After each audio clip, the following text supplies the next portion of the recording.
Baby doll gets in the room and closes the door, breathing heavily. She says they almost died out there. A swift hand slides over her back as a voice tells her, the world is ending, so why don't we do it one last time? That cuck boyfriend of yours wouldn't do shit even if he found out. But then she notices the thirsty blonde guy has a bite mark on his forearm and asks, what is that? Brad just shrugs. Nothing big, just one of those crazy guys out there bit my arm. And this lobotomized hoe actually accepts it. The football match begins, balls hitting the field, but shortly after the guy stops moving. He doesn't have that Cristiano Ronaldo stamina.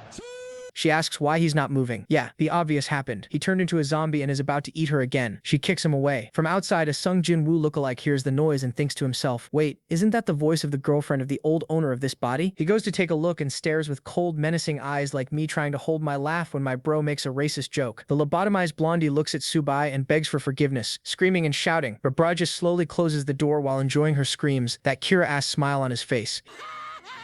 He's thinking a girl who cheats like that deserves this. This dude hates cheaters. In his past life, he was on that Chinese sword immortal vibe. He was about to become a literal god when suddenly one of his disciples, let's call her White Panties, showed up just to stop him from leveling up, telling him to pay for his sins. Before he could react, another one came from behind, hugged him tightly, and pressed 2 bombs against his back. That was another disciple, complaining that her master had treated her unfairly all those years. Bra decided to take them all with him, only to get hit by the skills of yet another disciple. Clearly, he should have chosen his peers based on loyalty instead of just thighs and ass. Not gonna lie, I would have made the same mistake though. After the triple betrayal, he went full Joker one last time and flattened half the earth. I'll tell my son that's how the dinosaurs went extinct. Then he woke up in that apartment from the beginning. Now we know why this dude calmly closed the door and left the lobotomized girl to die. What he doesn't know is that soon enough, he'll find all his beloved disciples in this place, giving him the perfect chance to get revenge on those cannon fodder carriers. But right now, he looks outside and says he knows nothing about this strange cement city. After arriving here in the body of this cuck, the only thing the infamous system gave him was this 10,000 souls banner that lets him control the things he kills. It's trash compared to the weapons he used to carry, so he throws it to the ground while cursing. That's when he remembers 2 perfect trash targets nearby, the 71 IQ duo that devoured each other in every conceivable way. So he opens the door and with a single clean stab, puts them both to sleep. The banner activates and the duo starts getting eaten once more. Blondie girl already got eaten 3 times in one chapter. Outside, the street is infested with zombies. The protagonist is itching to fight, zombies everywhere, and the wig banquet is trying to run away. Big Mac girl gets jealous and shoves the skinny girl backward, and she drops beautifully onto the ground. Okay, skinny might be me getting carried away. And the protagonist is watching from a distance and recognizes her instantly. Lin Wanchu, the queen of the white panties. The problem is there's a whole crowd of zombies between him and her. But he wants to know what Wanchu is doing there. That woman can only die by his hands, not by those monsters. So he throws the spear into a zombie, jumps right after it, catches it mid-air, drives it straight through the creature's belly and it drops dead. Wanchu is shaking, stunned that she's still alive. She wonders if this strange man really saved her. But the protagonist says that the damn woman used that thunder technique to leave him in a miserable state, and now she shows up in front of him like a total failure, almost dying to a creature that weak. She's completely confused, not understanding what he's talking about. She stands up and thanks him for saving her, and the creator's shading is still flawless. The protagonist gives her this half glare and puts the spear right in her face, asking if she's going to keep pretending she's clueless. She grabs the spear tip and pushes it away, telling him this isn't the time for drama. What is he even talking about? She doesn't even know him. He wonders if he got it wrong. But remembering the white panties queen side by side, he's sure it has to be her. He knows those curves way too well and he's ready to investigate. Then his stomach growls, and she says she knows a place with food. He thinks for a second, apocalypse. He's human. He needs to eat, so fine, he'll let her come with him. But she grabs his arm and tells him to hurry up. It's like they're having the time of their lives, like they're in a playground and not in the middle of the apocalypse. The protagonist just stares, thinking the fact that she betrayed him never changed, and she's going to pay for it. In front of the market, she says it all happened so fast she didn't even ask his name. He starts to realize it really does seem like she doesn't know much, but he tells her his name while thinking she's not leaving his side. He's going to make her suffer in every possible way. She walks ahead and opens the door, but obviously the place is packed with undead. She freezes, asking why there are so many creatures in there. Weirdly, in the middle of the zombies, there's one saying to buy a phone SIM card for 50% off. The monsters start standing up, waving their arms, scratching around to scare them, but the protagonist is just smiling.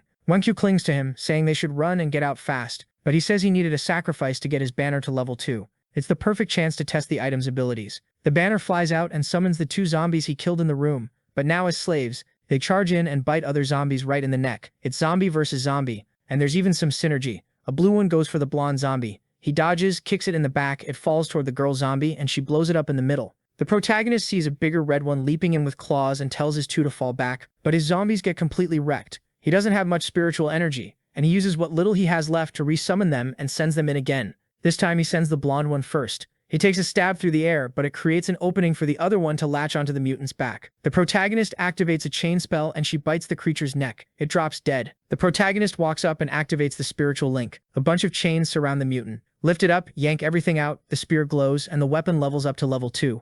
Now 5 souls can be summoned. The system warns that to keep leveling up, he'll need to collect an advanced level zombie. The protagonist knows that if it's more advanced than that, he'll probably starve before he finds one. Meanwhile, Lin, all excited, is basically falling for a guy she doesn't even know is dying to kill her. She says she's useless and thanks him. The protagonist agrees, saying yes, she's useless and she's stupid. Damn. Then a bald guy shows up with half a dozen survivors. Wang Q clings to the protagonist. One of the survivors mouths off, "Hey, we got here first, are you crazy?" The group agrees, saying everything there belongs to them. The girl in the mini shorts defends the protagonist, saying he did the dirty work, but the gang says he's lying. The monsters fought each other, so clearly he didn't do anything. Lin throws a fit, saying those bastards are trying to steal the protagonist's credit. She's almost crying from anger, yelling when the protagonist tells her not to worry. Only the weak need reasons. The strong create the reasons. Basically, even if he's wrong, he'll do what he wants. He walks up to them and says he wants supplies. Who's gonna stop him? Just say it. They get bold. Everyone yelling, "I'm against it. I'm against it. You're not taking a damn thing from here." The protagonist smiles and says, "All right." Then he summons the Temu version of Buru. Before they can do anything, he sends it straight at them. They're shaking, saying they don't want to die, begging. For a second, I thought he was just gonna scare them. But no, he really tears people in half. He kills a few, then asks again, "Who doesn't want me to take the supplies?" Everyone goes quiet. Real quiet. Then he turns to Wang Q and tells her to learn. That's how it's done. Now nobody disobeys.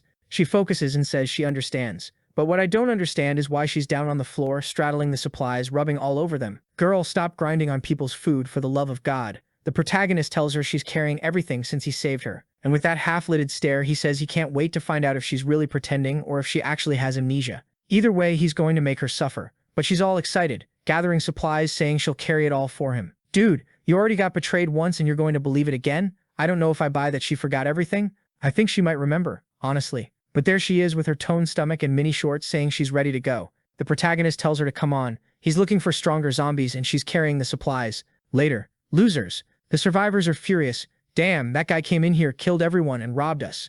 The remaining survivors try to grab what's left in the room, but then the protagonist's zombie couple shows up, telling them to get their hands off what belongs to him. Nobody cares anymore, and it turns into a fight over who can grab more supplies. Kicking each other, everyone playing rock, paper, scissors. Then one of them looks back, pissed off. But he doesn't like what he sees, because he gets spooked. Wonders what that is doing there, and more zombies have arrived.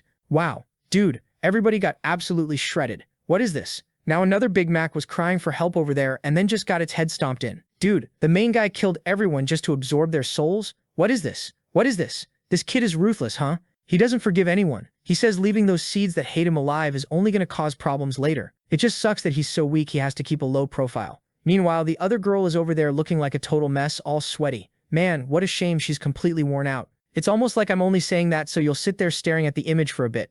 Alright, that's enough. That's it. Looks like she's pissed because the protagonist is walking too fast. I'm just saying, if she slows down, she really is going to get left behind. She laughs and says she's sure he didn't want to abandon her. Damn, look at that test. He's getting tested right now. He asks why she's so sure. They're basically strangers. Like he wouldn't leave her behind. Then she says she won't get abandoned because she has information about a really strong zombie, and she's sure he'd be interested. And yeah, he is. He immediately asks where to find it. So she says she wasn't at the university today because there was a weird creature on campus. It had a strange smell and seemed kind of dangerous. She's there with her fingers pressed together, begging him to believe her, while he's thinking, well, she's not lying. And since he really does need a creature to evolve, it's worth checking out. At the university, it's packed with zombies, and the scaredy cat is there too. The protagonist starts saying something, but she tells him to shut up, saying there are a lot of creatures there and they can't hear them. But he doesn't care at all. He pulls out the spear and slams it into the ground. He tells the 3 summons to clear the way, while the girl is wondering if this is really the best approach, just killing everything. He doesn't even answer her. He's just wondering if everyone who gets killed by zombies really turns into those half-alive creatures. Suddenly, they hear screaming. Leaning against a wall, there's a trio telling the creatures not to come closer. One of the monsters lunges. The guy stretches out his big axe. But not only does he lose the axe, he also gets it stuck in his shoulder, completely useless. The zombie obviously is still alive, and then it lunges again. Someone blocks the attack and smashes it right in the middle of the head. The guy is yelling for everyone to fall back. They needed to regroup. These things were way above their level. Wang Q recognizes them as Gu Ming and Li Ming Xuan. But what were they doing in a place like this? The protagonist asks why that matters. Does she think he's going to save those people? She grabs his hand and starts running. He's kind of confused. Wait, you don't want to save them? She says unfortunately she doesn't have the strength to rescue her classmates. He thinks she really doesn't seem to remember anything. Because she used to be strong, so where did her strength go? I'll tell you where it went. But then suddenly the classmates spot them from far away and start yelling her name.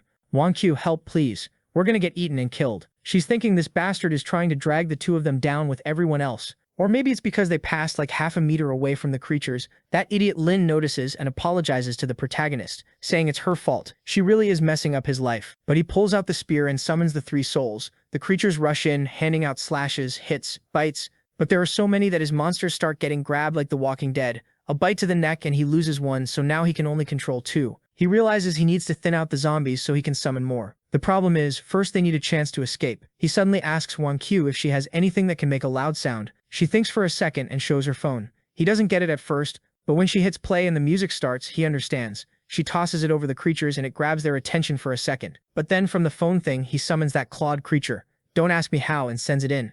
It attacks and tears through everything with chains ripping people apart. She's shocked that such a dumb distraction worked, but he just says they don't have time to think. He grabs her arm and drags her away. In another part of the school, she's exhausted on the floor, like she just stepped out of the shower. She says once again she owes him. If it weren't for him, she'd be dead. He says it doesn't matter. They need to locate that high-ranking zombie fast. But then we see some other people come in through the door too, and she manages to hide. The greedy ones get all excited. Wonq, this is great. You brought a bunch of supplies and saved everyone. They start surrounding her from all sides, and these guys are trying to take way more than they should. Obviously, she doesn't want to be someone's meal, and she says none of what she has is for them. But one of the guys looks her up and down and tells her to stop being disrespectful to the seniors. She has to help everyone survive, that's what matters. The guy with glasses tells everyone to calm down and not fight. This isn't the time. Then he asks the protagonist to join them, saying there's another room that's better for a meeting and it's safer. The trio goes ahead while Wonq apologizes to the protagonist, but says she won't let anyone touch his supplies. He says he doesn't care about those people. He only wants to know if they'll actually help locate the zombie.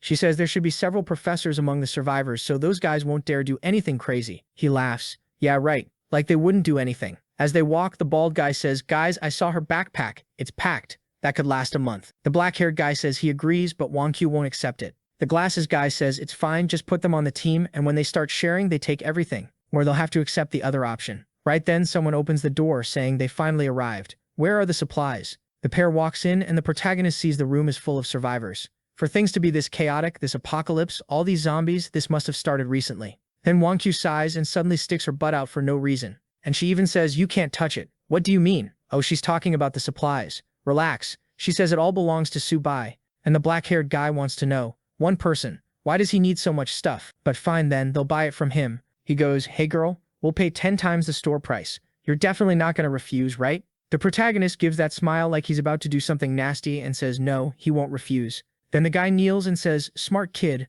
let me see what's in that backpack so I can buy it. But suddenly there's a claw at his neck and the protagonist says unfortunately his friend here isn't in the mood for that. Everyone freaks out, running around asking where the hell that thing came from, while the guy backs away, wondering why it looks like the creature isn't attacking Subai. Then the protagonist says the bastard got 2 of his subordinates killed and now he's trying to steal the supplies too. The guy tries to explain, but the protagonist stomps him in the chest and he starts coughing up blood. Then the protagonist says he'll have to kill him and use his corpse to make up for the earlier loss. The guy calls for his friends, begging for help, but that's how it goes, friendship disappears real fast. Everyone starts yelling that it was that idiot's idea to steal the supplies. The poor guy on the floor can't believe he risked so much to get supplies for everyone just to get betrayed like this. He begs Wonq for help, but she stays silent and sighs. I thought she was going to tell him to kill the guy, but instead she asks the protagonist to forgive him this one time. They could take her share of the food and nobody would touch his, but the protagonist stares, realizing this girl is way too weak. She only looks like the Wonq he used to know. He has no reason to keep her around anymore. Damn, he's cold. So what? Cut her throat.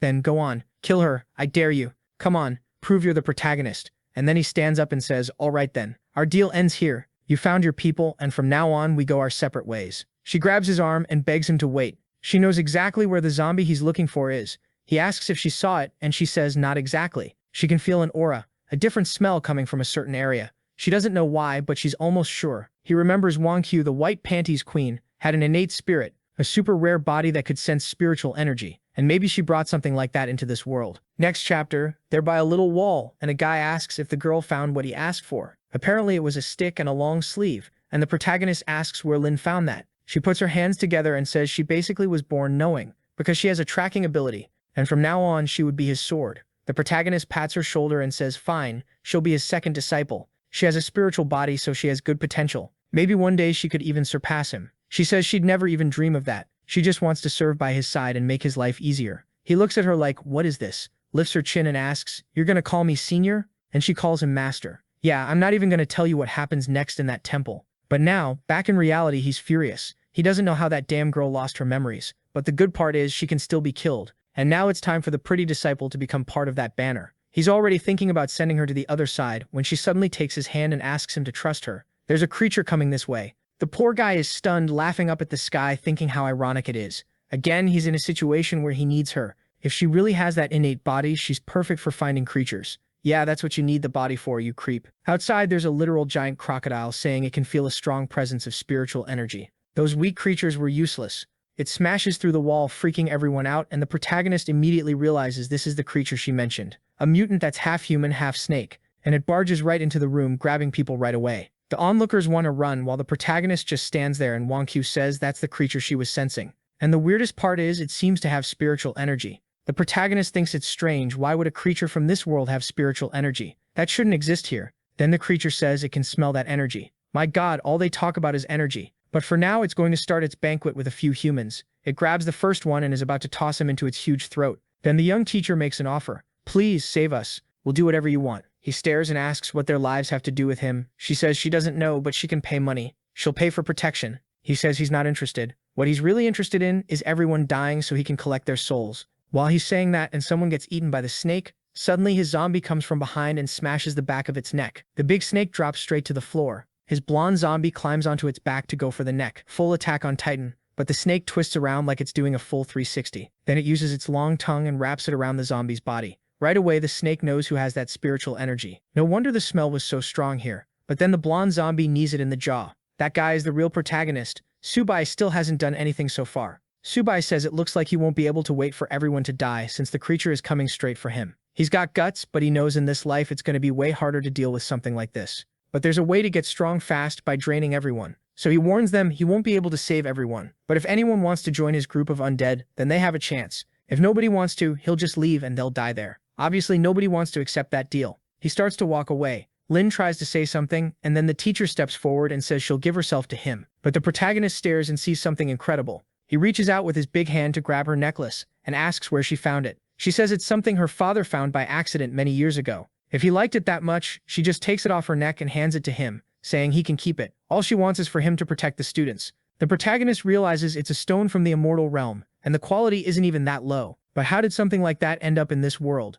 Maybe it's not a coincidence that he and Wonq are there too. There's a good chance there are more female disciples in that place. The system immediately says he recognized the spirit stone and asks if he wants to use it. Not only would he get stronger, he'd also be able to control stronger creatures. Seeing the item will actually be useful. He says he accepts the teacher's offer and that they can hide there. But the big snake is furious, because it looks like it wanted that item too. He thought the energy it sensed had come from, like, the protagonist or the girl the boss wants to throw down. But the protagonist sits there to absorb it, while telling the blonde kid to hold the fight. The creature charges in, slash to the neck, then the stomach. Then it gets its arm squeezed, it blasts up into the ceiling, and the snake glances back. It notices that kid's aura is getting stronger. Looks like he's breaking through, and it has to stop that right now. So it lands a heavy punch on the protagonist creature, and sends it flying far away. With him unprotected, it basically tells him to die and goes in for the kill. But suddenly the protagonist makes it stop just by saying it's too loud. Then he says it can pay for its sins, since his banner needed the sacrifice of a beast, and the perfect target just showed up. The snake is trembling, and he asks what the problem is. Right then, his creature, the one that got thrown away, shows up and grabs the snake by the neck. The monster evolved from common class to evolutionary class. The protagonist immediately orders it to kill. It drives 5 claws into the snake's chest. The snake writhes, spits, gets slammed into the ceiling, thrown away. The thing manages to hang on at the edge of the building, pulls itself up and says it really underestimated the kid. But obviously it didn't come all the way here without being prepared. What a sneaky snake. Down below with the survivors, the black-haired guy pierces both his friends' chests.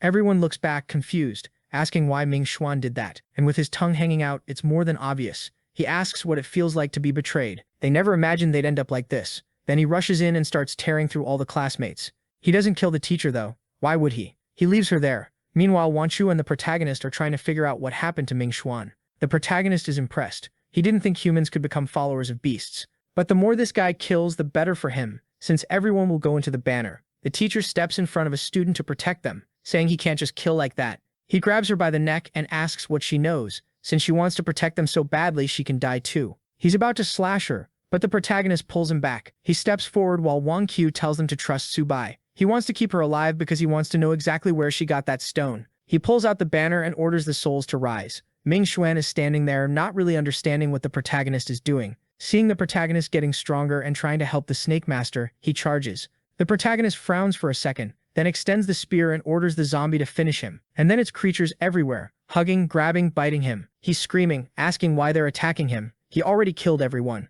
while the protagonist just watches. The snake boss recognizes the 10,000 souls banner and asks if he's really planning to use trash like that against it. The protagonist, already summoning the new crew, asks if it really wants to find out whether this weapon is trash or not. The guy who turned into a snake is running around begging for help, while the enemy is trying to understand why it's so unlucky today. Not even that stupid puppet it made a contract with is useful. The kid evolved, so the best option now might be to get out. Ming Xuan comes closer, but the boss grabs him by the leg and tells that bastard to buy time. It throws him back, he crashes into the wall, and the boss turns to leave, saying the situation is kind of unfavorable now. But obviously the protagonist isn't letting that happen, and he orders the zombies to attack the boss. Immediately the blonde final boss jumps it from behind, slams it to the ground, the whole building collapses, and it ends up on the street. The protagonist's stone zombie takes a falling stance, stone skin forming spikes that pin the lizard snake into the ground by all four limbs. While Wang Qiu says the protagonist is going to win, the snake down there tells him to keep dreaming, it's never dying there. Then it turns into a snake and slips away.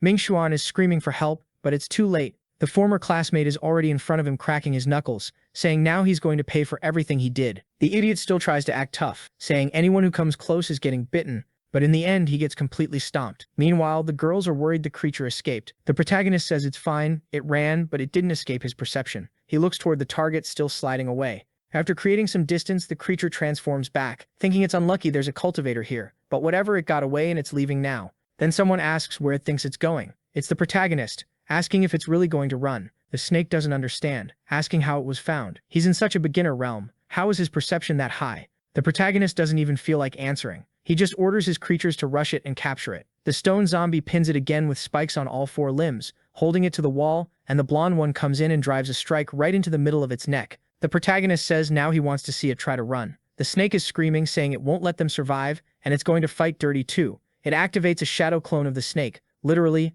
a bunch of little green snakes rush the protagonist, but he just says that bastard really doesn't know when to quit. He stabs one of the illusions, one that was obviously real. The snake keeps asking how the hell his perception is so sharp. The protagonist says again he doesn't have to answer. The snake is only alive because it still has a use for him. He activates the banner's restriction and chains start wrapping around it. The snake insists that if it's going to die, the kid is dying with it. But Sabri says he won't let it sacrifice its soul like that. He activates the divine image and the creature immediately recognizes the power of a god. Then it realizes the person in front of it is the reincarnation of an ancient ancestor. It tries to beg for forgiveness, but it's too late. The system congratulates him for killing an advanced beast. He advances a realm and can now control up to 10 beasts. Since he reached level 3, the staff's advanced mode awakens. With one hand in his pocket, the shameless guy says he didn't expect you could use the spear like that. Since he has this thing, he can build an army. For no reason, he tosses it upward. While his disciples are waiting back at the building, the teacher asks how Wang Qiu met that boy. Wang Qiu says she doesn't really know, but she felt deja vu when she saw him the first time.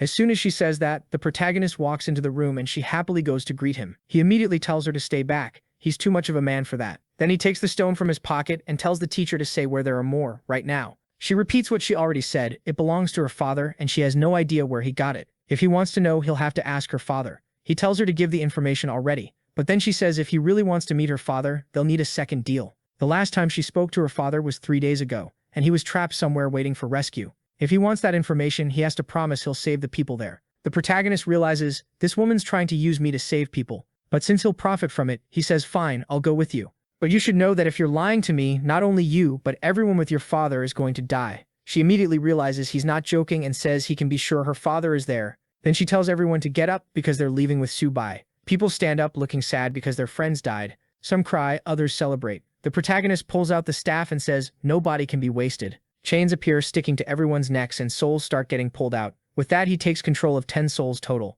Looking at the kids group, there are 4 women and 1 idiot left. Just so it's not 100% female for the harem. The teacher asks what he did with the bodies. He says he did what's natural, made sure everyone got maximum use and now they're puppets under his control. Nobody wants to question it and they just thank him, scared they'll be next. On the way through the streets, they thank him, saying if it weren't for him killing the monsters, they would have died to some creature or starved. The protagonist ignores them completely, only thinking that since he evolved, he got a perception buff. Now he should be able to use some higher level magic. He dives back into his sea of consciousness to try to find an item. He calls for something and stares at what appears in his hand. While Wang Qiu looks confused, doesn't it look like the sword she used in her past life? She wants to grab it, saying the sword is strange. She feels nostalgic, like she's seen it before. The protagonist just watches, realizing it looks like her memories are starting to come back. For him, that's perfect. It'd be even better if she remembered what she did and became a sheep ready to be slaughtered. The guy is insane. He's eager to see what she'll try to do to him. He throws the sword on the ground and says, since she seems to be getting déjà vu, she can keep it. She's confused, pointing at herself and saying, but why do you want to give me a sword?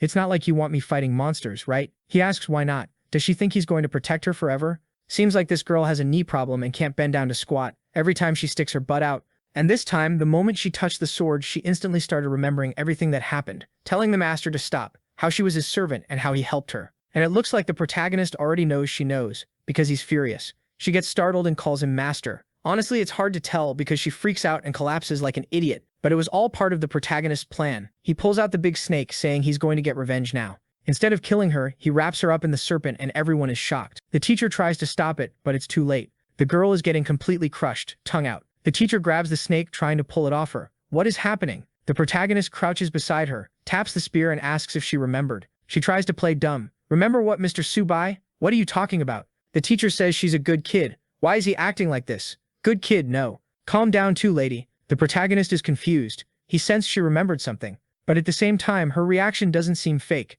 Did she restore her memories for a short moment and then lose them again? He decides to investigate himself and activates Soul Search, but he only finds apocalypse scenes. Nobody can fake memories, so she probably lost what she recovered from the past. Either way, it's not fun killing her if she doesn't know what she did to him, so he dismisses the snake. Yeah, girl, if I were you, I'd stay away from this guy. Clearly, at any moment he might kill you. That casual, abusive relationship. Then the sword starts falling apart, and he just tells them to hurry up and warns that item doesn't suit her. Wang Qian, though, is wondering why she suddenly yelled master, and why she now feels even more familiar with him. The protagonist, on the other hand, just wants to know if some god is messing with him. He needs to investigate fast to understand why all of this is happening. They arrive at a bunch of buildings that are completely destroyed, and the teacher explains that's where her father was last found. The protagonist is already like, well, if that's how it is, let's go already. Obviously, the rest of the group is in shock, saying they're not going with him. No, they're gonna stay there waiting. They wouldn't be much use anyway, blah blah blah.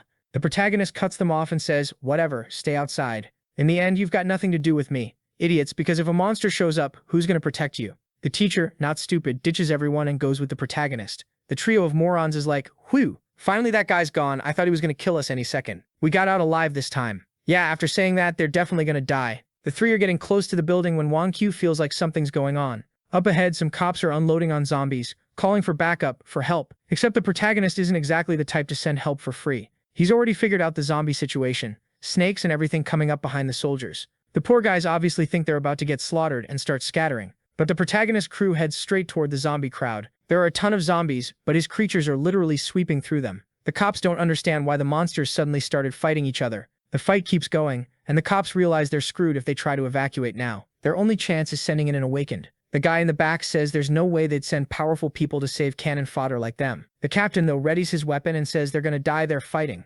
Nobody's backing down, even if nobody comes to save them. Then he looks out into the street and sees the protagonist coming with a trio. And weirdly, they look really calm. When he walks right through the rubble, the soldiers are aiming over. They tell him to stop and identify himself. The guy next to the captain asks if they should shoot. He doesn't look like someone they can handle. I don't get it. The protagonist completely ignores them and just keeps walking. So the captain steps out from the rubble and asks which one of them is an awakened. The protagonist looks confused, turns around and asks what an awakened even is. Now the captain's confused too. Wait, this kid isn't one? Or maybe he is, but he's not a registered awakened. That would be even worse. Then the teacher says they're there to find someone. Her father, Li Zhenghao. The soldier says he's on the rescue list. Seems like an important person. Subai asks where he is. The cop says he has the coordinates, but unfortunately it's right in the heart of the mess, so it'll be extremely hard to get there. Right then, another wall collapses and a bunch of zombies pour in, and the guy opens fire. The cop says if the kid isn't helping any other group, he could help the government. The protagonist negotiates and says he'll help if they take him to the target he's looking for. As soon as the guy agrees, he sends the snake and the blonde kid charging in. Now the snake is breathing fire on the creatures. The soldiers are totally confused, saying that power is kind of insane, but the friend says it's actually normal. Awakened are that strong, and the one in front of them is probably different, because he's way stronger than a lot of others he's seen. At minimum, he's an impressive C rank. All that drama just to say a trash rank like that. Suddenly, Wang Q says something's coming from above. Someone drops down, warning that nobody steps on this territory without permission. A huge samurai drops between the protagonist and the cop. Even Subai is freaked out, saying this creature's rank is higher than he expected to run into right now. The thing points its staff and summons another zombie army while the protagonist's friends ask how they're supposed to deal with this. He's excited for the fight though. Not only can he farm experience from countless souls, he can also put this guy on the banner. He tells the girls to step back because he's got new prey. His goal is to build an army of intelligent, independent creatures. He sends the snake, the zombie, everyone straight in. The blonde kid goes first and throws an attack, but the knight blocks it and immediately realizes the kid seems to be controlling the undead. That kind of power is insanely dangerous. He needs to eliminate someone like that right now. The creature starts cutting loose easily and goes on the offensive, while the protagonist realizes this bastard really has serious combat power. Where did an undead like this even come from? Scene changes. We see someone watching the fight from far away, thinking he found easy prey, and he calls the boss. A purple shadow appears, saying they found a cultivator who controls zombies. The guy gives the order to finish off the kid. Back in the fight, the big skeleton comes in to crush all the girls, and the protagonist clings to it. The kid's standing there with his eyes closed, thinking this creature is way too full of itself if it thinks it can stop him like that. Then he pulls Wang Q's sword, blocks the big attack, and the monster is confused. A giant cultivator appears in front of them, and everyone recognizes it as a divine avatar. The skeleton tries to run from the fight. Get back here. The protagonist asks where the bastard thinks he's going and activates the phoenix cry, launching the bird straight at it and piercing it through the chest. Everyone is shocked. He summoned a phoenix. Then the protagonist activates the banner and chains start wrapping around the skeleton. Congratulations to the user for defeating a commander-level creature. Looks like it was basically boss tier, because it becomes a boss bar he can control. While the girls are helping him, the skeleton starts talking to him. He didn't even know the spear could talk. No, wait, the spear now has the spirit of the skeleton he just defeated, and it's feeding energy into his back again. The protagonist smiles. He clearly liked the boost. That's literally what he says. He thanks the skeleton for offering that spiritual power. The creature says he can count on it, because now that it's seen the kid's level, it knows that if it stays by his side, it can reach the peak again. As long as it gives its best serving its master, it'll resurrect even stronger. Lina asks if the protagonist is okay. She sees blood at the corner of his mouth, but at the same time she's asking. She's confused too, because earlier he suddenly tried to kill her. That's a fair concern. The protagonist, as always, has people talking to him while he's thinking about something else, and doesn't care about anyone. He just wants to know where the spirit stones are, because he needs them urgently, and he doesn't stop. He tells the cops, "Come on, take me to Zhenghao." Now that I think about it, does it never get dark in this story? Haven't we been on the same day for like 15 chapters and he still hasn't slept? Or am I losing it? More beat-up zombies start approaching, and the protagonist just calls the skeleton and tells it to handle it. The creature shouts for everyone to kneel before the master, and they do. Everyone drops to their knees. The cops are in shock. This kid alone was fighting hundreds of creatures. There really is something different about him. And the teacher is already interested. Someone with that kind of strength could be a hero. Scene changes to a Japanese temple. There's an old man sitting there asking what this business is about. The nether bone-woven dead. In a floating window, someone says he can trust it. It's absolutely true. They even have some images of the scene. The guy watches the video with the divine avatar and the phoenix. Looks like the master also came to this world. I thought it was just another one of the protagonist's servants. I thought he only had women. I respected that more. And the kid is already giving the order to use all forces to kill this guy as fast as possible, before he progresses. The glasses guy just says he understands and will obey. Scene changes again. A horde is walking toward the building. Inside, a bunch of suit and tie types are finding out about the psycho who's making all the monsters kneel. The protagonist and company are getting closer, but from the sky an object approaches, and suddenly a spinning Beyblade-looking thing comes in. The skeleton warns the protagonist, jumps out of the weapon to tank it and manages to block, but an East Asian guy appears in front of him. It's one of Nether Skeleton's old friends, asking why he switched sides. He says he didn't switch sides, he just got a new master. That's exactly what switching sides means. The skeleton tells the bastard to move, and the guy smiles and says he's too arrogant. Does he think he can order people around? Then he summons more skeletons. It's nothing but skeletons. The protagonist looks them over like he always does, thinking the creature seems strong, but not strong enough. He calls Wang Q and tells her to pay attention to this move. He throws some attacks and creates the phoenix again. She watches but says she doesn't feel anything. Was she supposed to remember something? The phoenix explodes in the sky and the creatures can't even move. The protagonist calls for Old Jian, that's the skeleton's name, and tells him to finish it. Old Jian thanks his master for the chance at revenge, and charges the East Asian guy. He smashes him in the head and the skull goes flying. With that, the protagonist gains more experience for killing another commander-level creature. Classic, they're trying to kill him, but they're just feeding him. The protagonist tells the skeleton he can keep the body, and yeah, he's the king of sucking things dry too. Everyone in this series knows how to drain something. The suit guys upstairs seeing this get excited, saying the rescuers have arrived. But right then a paw slams into the window and starts dragging the building. There's a huge headless beast up there. Even the skeleton warns the protagonist that this creature is packed with spiritual energy. Looks like this bone bird already killed another group that had awakened people. The giant old man says it's over, that everyone's probably going to die there. Real motivating, fighting for his life. And yeah, they probably drew him with a little more care, so he must be the teacher's father. The glasses guy is watching from far away, saying the master wants that kid dead. But he can tell the boss doesn't believe he can do it, so he's going to show what he's capable of. The bird screams at everyone that they're going to turn into food.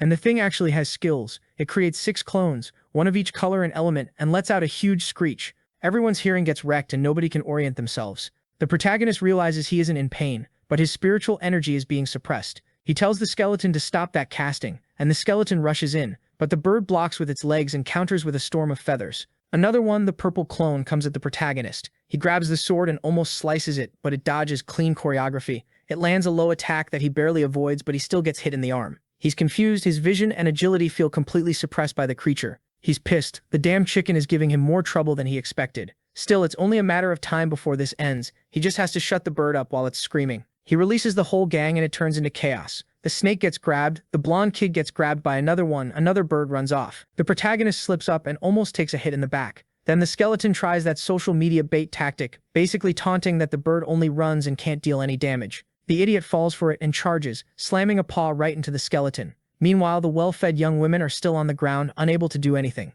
The glasses guy is confused. The master wants him to kill the kid, but the kid looks kind of useless. If that's the case, he'll just torture him slowly. Meanwhile, the old man who gave up didn't just give up, he wants the protagonist to give up too. He says, "Young man, stop fighting. You don't have any chance. Take my girl Jingya and run from this place." Like any protagonist, he's thinking, am I going to have to use that technique? Suddenly, a wooden branch smacks the bird right in the head, and someone comes in, jumping around with crazy flexibility and lands a hit right in the creature's skull. The bird stops screeching and everyone gets their sanity back. The new girl who showed up is wearing something that looks more painted on than actually worn. Even the women are in love. And there's the protagonist, acting all polite, thanking her. "What's this? I thought you were the Giga Chad." She just tells him to stop thanking her. They still have things to deal with. She shows up and immediately talks down to him. He gets humbled, like always. Meanwhile, the skeleton appears behind the bird and says now that the spiritual energy isn't being suppressed, it's easy. It crushes it, slamming it into the ground, and another sword slices through another one. The protagonist realizes these birds are useless without those sound waves. The glasses guy seems to recognize the girl who just arrived as Chuan Yinyun, but she shouldn't be there. Everyone in the warehouse was supposed to be dead. The bird is asking the same thing. Where did this person come from? Now the old guy changed his mindset. Perfect. Now nobody's going to be able to stop us from surviving. We're all getting out alive.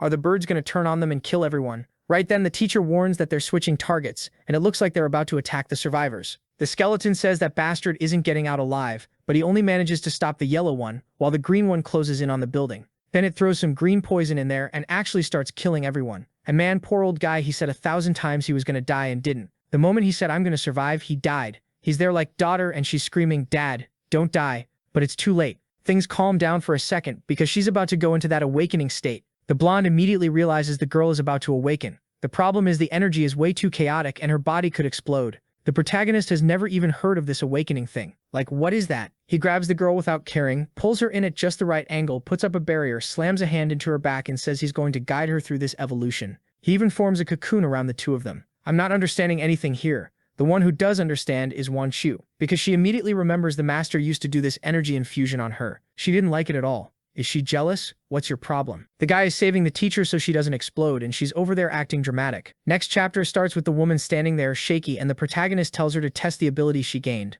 Poor teacher looks like she really suffered, because she came back the way she came into the world. Meanwhile, the green bird is screaming, saying they're idiots and now nobody's going to stop him. But then the teacher tells him to go back down to the ground. Lightning shows up around his wings, he loses control, and he drops like an idiot. Everyone's confused. Looks like she has some kind of power where she says something and it happens. And she's already farming aura like, that's right, my ability is words become reality. Thanks to Master Bai, I managed to master this technique. So it's easy, huh? Just say it and it happens. Great. Then he tells the skeleton to kill the bird and tells the girl to save her father. The creature charges, slams the ground, and at the same time the protagonist activates capture. The glasses guy realizes this kid really does have some weird power. The mission to kill everyone in the warehouse failed. For killing another commander-level creature, the protagonist's staff levels up again, and he's about to take control of the bird, because he's 2 for 2 on bosses now. The bird is there saying he didn't expect to end up in the same situation again. The big skeleton tells him he should be grateful, while the protagonist just stares at them and tells the bird to explain how to neutralize the poison already. The bird doesn't really want to talk until the skeleton smacks him on the head, forcing the bastard to reveal that if you suck out the poison, it dissipates.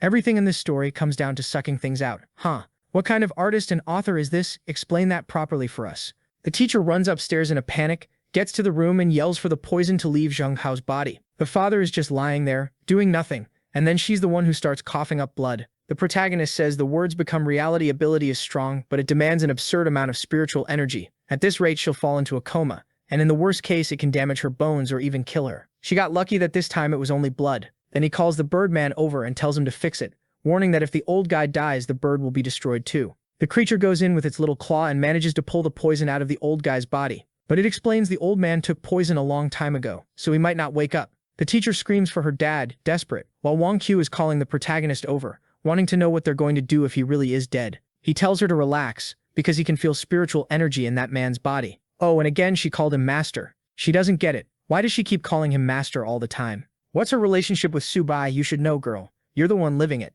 Then the protagonist notices that on the old man's hands resting on his stomach, there's another high-level stone. He tells Wang Q to hold it and asks what she can feel. She turns and says she's sensing something about 30 kilometers in that direction. He turns and says they're heading east. The teacher says she has to stay to take care of her father. The poor guy probably needs a burial, I guess. But right then Chuan Yinyun stops the kid and tells him to stay there. Wait, what? I thought she was going to threaten him, but not like this. She asks if he doesn't remember what he said, and it looks like she asked for his weapon. He says it's fine and tosses it into her hand. Apparently it's not that important, because even she's confused. Why did he hand this over without hesitating? The blonde thinks she's going to absorb the spirits to increase her strength. She's not going to think too hard about why he didn't hesitate. She'll absorb them and then figure out the next step. She grips the protagonist's spear tightly, feels something weird and drops to her knees. Looks like she's trying to use one of her abilities, but it's not working, and she's even getting backlash. He's standing there holding the sword at his side and asks if she wants to try that one. She seems to accept and gives the spear back, saying this thing is way too strong. Then she pulls the sword thinking, well, he used this to cut that bird, so it must be an insane item. The moment she starts using the power, the phoenix appears, and she drops to her knees again, coughing blood. Right away she wonders why this kid has spiritual weapons with spirits inside them. The protagonist already figured out she has the power to absorb spirits, which is pretty common. But it's bad luck for her because the phoenix sword is a divine artifact. The spear was also given by the system, so it's beyond divine power. While she's trying to rank up, she doesn't stand a chance at all. She gives the sword back and apologizes. Then he says, how about you serve me, blonde? From now on, any weapons we find out there are yours. Considering how strong he is, she agrees immediately and says the deal is done. Then the phoenix tells the big skeleton it's messed up that he stole the girl's energy. The skeleton says he'll do anything for the boss, and from the looks of it, he really drained the blonde dry and sent it all to him. Outside, the people there wave goodbye to the protagonist, thanking him and saying they'll take care of the teacher. So they're really leaving her behind? Alright then. It's rare for protagonists to ditch the teacher like that. Usually they drag it out forever. But then the scene switches to a mansion with zombies coming up on both sides of the staircase. In the back, there's a red-haired girl with a veil stuck to her, everyone crying saying they're going to die until a shadow passes by and starts cutting everything down. Oh, it's that guy who used to be the protagonist's student. He calls out to face Sewer and says it's been a long time since they've seen each other. Her father asks if she knows him. She's about to say no, but he comes up, puts a hand on her forehead, and says she's his little younger sister. So they were probably both the protagonist's students, and she's the girl who threw that big coin at the protagonist. And now that she remembers because he put his hand on her forehead, she seems to recall everything that happened too. The guy says, well, now that you've awakened, you already know we've got something important to take care of. She says they really do need to handle it urgently, puts up a coin barrier and says goodbye to her father. It's a shame the master she loved so much survived, because now she and the other brother are going to have to work hard to finish him off one more time. Meanwhile, the glasses guy is in shock that he failed. Looks like he wants to kill Subai to get something from the human he obeys, so he can return to his world. But while that's going on, the group is walking down the street watching people get eaten and doing absolutely nothing. Even Wang Q says, wow, aren't we going to save them? We're right here, just kill them. But the blonde only says that in the apocalypse you can't save everyone. Come on, you're literally right next to them. You clearly can. The protagonist, on the other hand, is all about efficiency. He says protecting others will waste time, they need to avoid any trouble. The bad part is that Wang Q says she can feel spiritual energy approaching. Great. The glasses guy's bringing the gang. He stops in front of the protagonist and says the bastard killed 3 of his generals and he's not getting away with it. The parakeet thinks the former boss is about to teach Subi a lesson, but the big skeleton warns him he has no idea what the kid is capable of. The protagonist immediately tells those 2 bastards to go in, and the 2 generals charge. That Hao Jie guy though fires back saying they're getting way too full of themselves and asks if they've forgotten who taught them in the first place. All of a sudden, the ground starts cracking apart, and someone yells that the creature was using a genjutsu, and everyone needs to cover their ears. But the blonde in latex is deaf. She's already launched herself straight at him. He says she's a beautiful young girl, but way too cruel. With one stare, she drops into a weird position. Then suddenly she's crying, calling for her mom. That's when the protagonist asks the old man with the staff if he can create illusions like that too. But the skeleton explains that the horse guy's body is basically built out of mind control domains. His voice, his eyes, every cell and pore in him was made for it. The protagonist says mind control is an impressive ability, but blocking it isn't that hard either. He forms a quick hand sign and suddenly throws up a barrier around himself. He blocks every bodily perception, but the guy asks how he's supposed to fight like that. The protagonist just sends a flame attack and tells the idiot to worry about himself. The attack looks like it hits dead on, but from the protagonist's expression and the fact the guy is still talking trash, it clearly did nothing. He orders the skeletons to come at him, and now the protagonist and his group are surrounded by a gang spinning around them. The women are clinging to each other like always. They're grabbing onto each other every 2 seconds, while the skeleton warns the protagonist that they're inside this guy's domain and won't be able to escape the mind control. Cut to the cultivation realm. With our guy looking down from above, let's put it that way. The horse guy is laughing, saying Subiya finally failed. He wants to see what's inside his illusion. Looks like the protagonist is watching Subiya teaching all his students, and he recognizes Subiya's student as his own master, you know? Right away he realizes, wait, if my master was Subiya's master, then who was Subiya? And in the illusion, Subiya is talking to him. He asks if he's tired of watching. Turns out he was Yumbi's damn lackey. Our guy is stunned. How could someone inside an illusion have independent awareness? But illusion Subiya just draws his sword and unleashes the third flame Phoenix Cry Slash, splitting him in half. Then we're back in the real world, and the protagonist says he wasn't cutting his body, he was cutting the illusion. And now he understands this bastard belonged to Yumbin. The protagonist already knows it. Another person he treated like a son was trying to stab him in the back. 2 skeletons rush him. The protagonist blocks and the guy tries to use the opening to escape. He slides away, pulls out a fan, and announces he's going to rule this apocalyptic world, and it won't be because of the illusions he has. He throws out a technique, saying it'll kill the protagonist, but the protagonist tells the skeleton he should know that thing's weakness. He gets ready and tells the creature to attack the guy's soul consciousness. Fan guy starts firing spikes, telling the protagonist to go train more, but the big skeleton blocks everything easily. The bird keeps dodging, and the cross-eyed guy realizes it's over. The 2 generals are closing in, and there's no way out. He asks why they betrayed him, and the skeleton casually answers that they get 6 meals a day now, which is way better. At this rate, they'll rank up much faster. The glasses-wearing loser starts to realize he got betrayed because he's weaker than Subi, but he still throws his 2 sticks away and says with the treasures he has, nobody can kill him. But he gets distracted, and here comes the latex girl from behind. She smacks his hand, knocks the fan away, and he hits the ground while she's drawn like she stepped out of a poster. Seriously, artist, relax. She smacks the fan against herself and suddenly has a fit. Out of nowhere like that, even I jumped. The fan drops to the ground and the guy grabs it, but it's not responding anymore. Yeah, she absorbed the energy and even followed up with a clean kick. She turns around all shaky and tells the protagonist it's done. She absorbed the treasure, so now it's easy. The skeleton and the bird rush in again and capture him. They're about to eat the guy's soul. What is this? Some soul-devouring squad? They eat souls. They eat the weapon's soul. They take everything. There won't be anything left of the kid. They start arguing over who gets to eat him, and the protagonist tells them to split it down the middle. They thank him. As they're about to devour his soul, they ask how Subai knew this guy's weakness. They have no idea, but they've learned it's smart to just obey Subai, and both of them absorb what's left of him. They start celebrating, saying the energy is insane and they're about to evolve again. They refine the energy and pass part of it to the protagonist,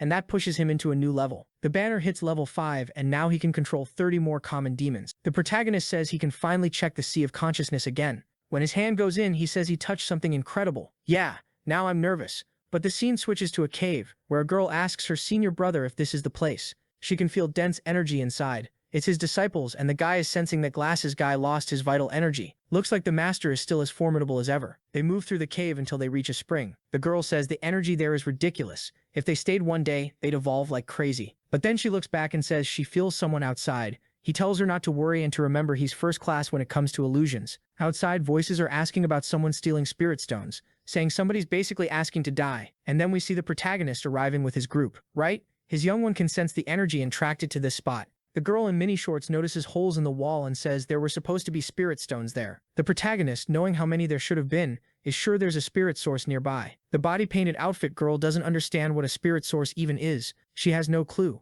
But judging by how interested he is, it must be good. Meanwhile, the spirit inside the staff is getting anxious. They go deeper into the cave, but run into 2 random guys fighting, competing over a staff. The body-painted girl says there's steel arm and bronze leg, 2 of the people who awakened earlier. Supposedly one guy's leg and the other guy's arm are indestructible, like not even a rocket explosion can take them out. The protagonist starts wondering if they rank above him. Wankyu points at the ground and asks if they mean that staff there. It just looks like a twig. But the latex blonde is sure it has to be some kind of illusion. Something is affecting this place. Wankyu says, yeah, something's off. She's smelling something that feels unfamiliar and familiar at the same time. The protagonist is sure. In her past life she lived near springs like these, so there has to be something like that nearby. If she tracked it, then it must be that dishonest disciple. Suddenly the two guys fighting say they feel uncomfortable with so many people watching. How about they deal with them first? They both rush in, but the latex girl says they don't even deserve to fight the protagonist, so she'll handle it. She jumps in and starts trading blows. The staff swings at one of them, but he blocks it with his hand. He recognizes her as the Weapon King and says, unfortunately,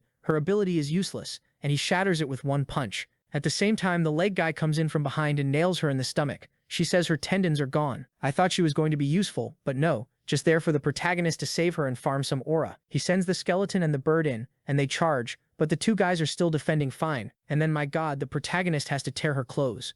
Like he even needed to, let's be honest, because her and Nothing aren't that different. But he says he needs to repair her tendons urgently. Shadow Clone Jutsu, a slap on the girl and a ton of energy flowing. Meanwhile, Wankyu is still suffering, saying he's using that intimate healing again. At the same time, the fist guy is smashing the skeleton to pieces. Even the protagonist's creatures are getting wrecked. The bird gets completely shredded. The other one eats a whole combo, then another kick. Back at the spring, the two disciples are farming energy, saying the fight outside sounds intense. The guy says it has to be their dear master, and she says she can't wait for them to evolve and finish him off. Next chapter, after I said there wasn't any clothing left, there's literally nothing left for the blonde now, just a tiny strip. Meanwhile, the other fools are getting thrown into the wall, completely wrecked, and the fist guy says it's a disgrace that the Weapon Queen is being treated like this. She's really been put in a miserable state. The well-covered girl is shocked and tells the protagonist they should run. Those two have gotten stronger in a way that makes no sense. But the fist guy suddenly charges the protagonist and tries to kick the sword. What happens? His leg gets cut. Congrats, genius. He's standing there in shock,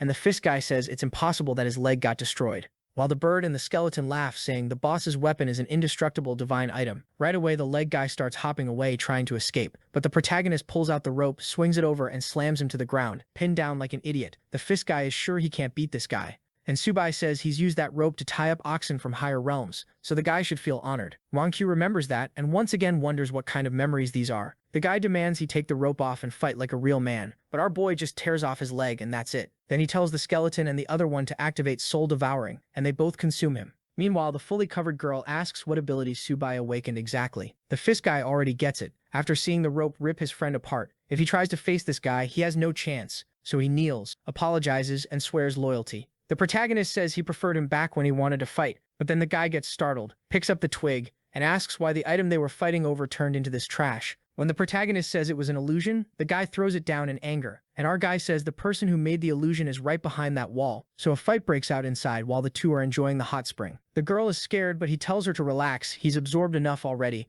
and now he can kill that guy easily. Unfortunately for everyone, when the wall breaks, the traitor has already put her outfit back on. At the same time, the fist guy comes in to punch the master. He says the bastard is going to die, but the master dodges easily. Then the queen of gold coins pulls some coins into her hand, uses them like bullets, and pierces the guy all over. He looked like he tanked it for a second. I thought he'd get back up, but he face plants.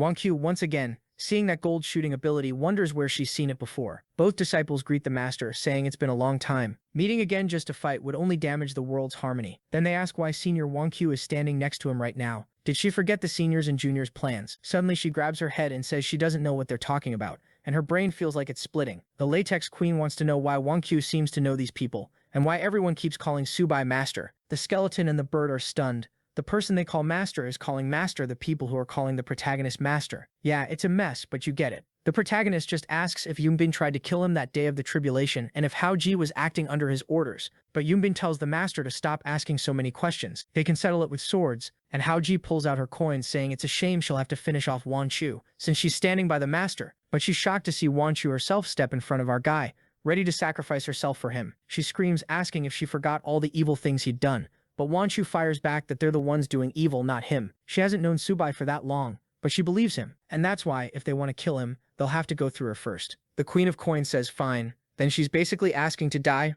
Right then, the little outfit girl jumps into the fight. She shows up already defending everyone, swatting the coins away and throwing them off. "Artist, I don't even know what to say to you." And she answers that she loves gossip and fighting, so this place is perfect for her. The coin girl tells her to stop sticking her nose into other people's business and launches another attack, a whole barrage of coins, while the woman just tanks it all with her staff. The protagonist is mostly staring at the guy lying there, not looking too worried. Then, actually no, he just drags the guy into the banner too. Boom. Reborn inside the staff. The guy's confused, trying to figure out what he's doing there. The protagonist tells him that if he becomes a servant, he'll get an immortal body. The skeleton and the bird don't look thrilled about it, but since he'll die if he refuses, he obviously decides it's a huge opportunity. Meanwhile, the protagonist is thinking that in this life, he wants to build a group of followers who are loyal. Yeah, not sure the best plan is beating a bunch of people and then stuffing them into the staff, but he gives his speech anyway. "You're my servants, but you're also my friends. I'm looking forward to what you can do." And they all swear they'll give it everything they've got. Then the protagonist tells the three of them to handle the problem of the day. The creatures move in while the little outfit girl keeps defending against the coin attacks, but the money queen pulls off this super flexible dodge,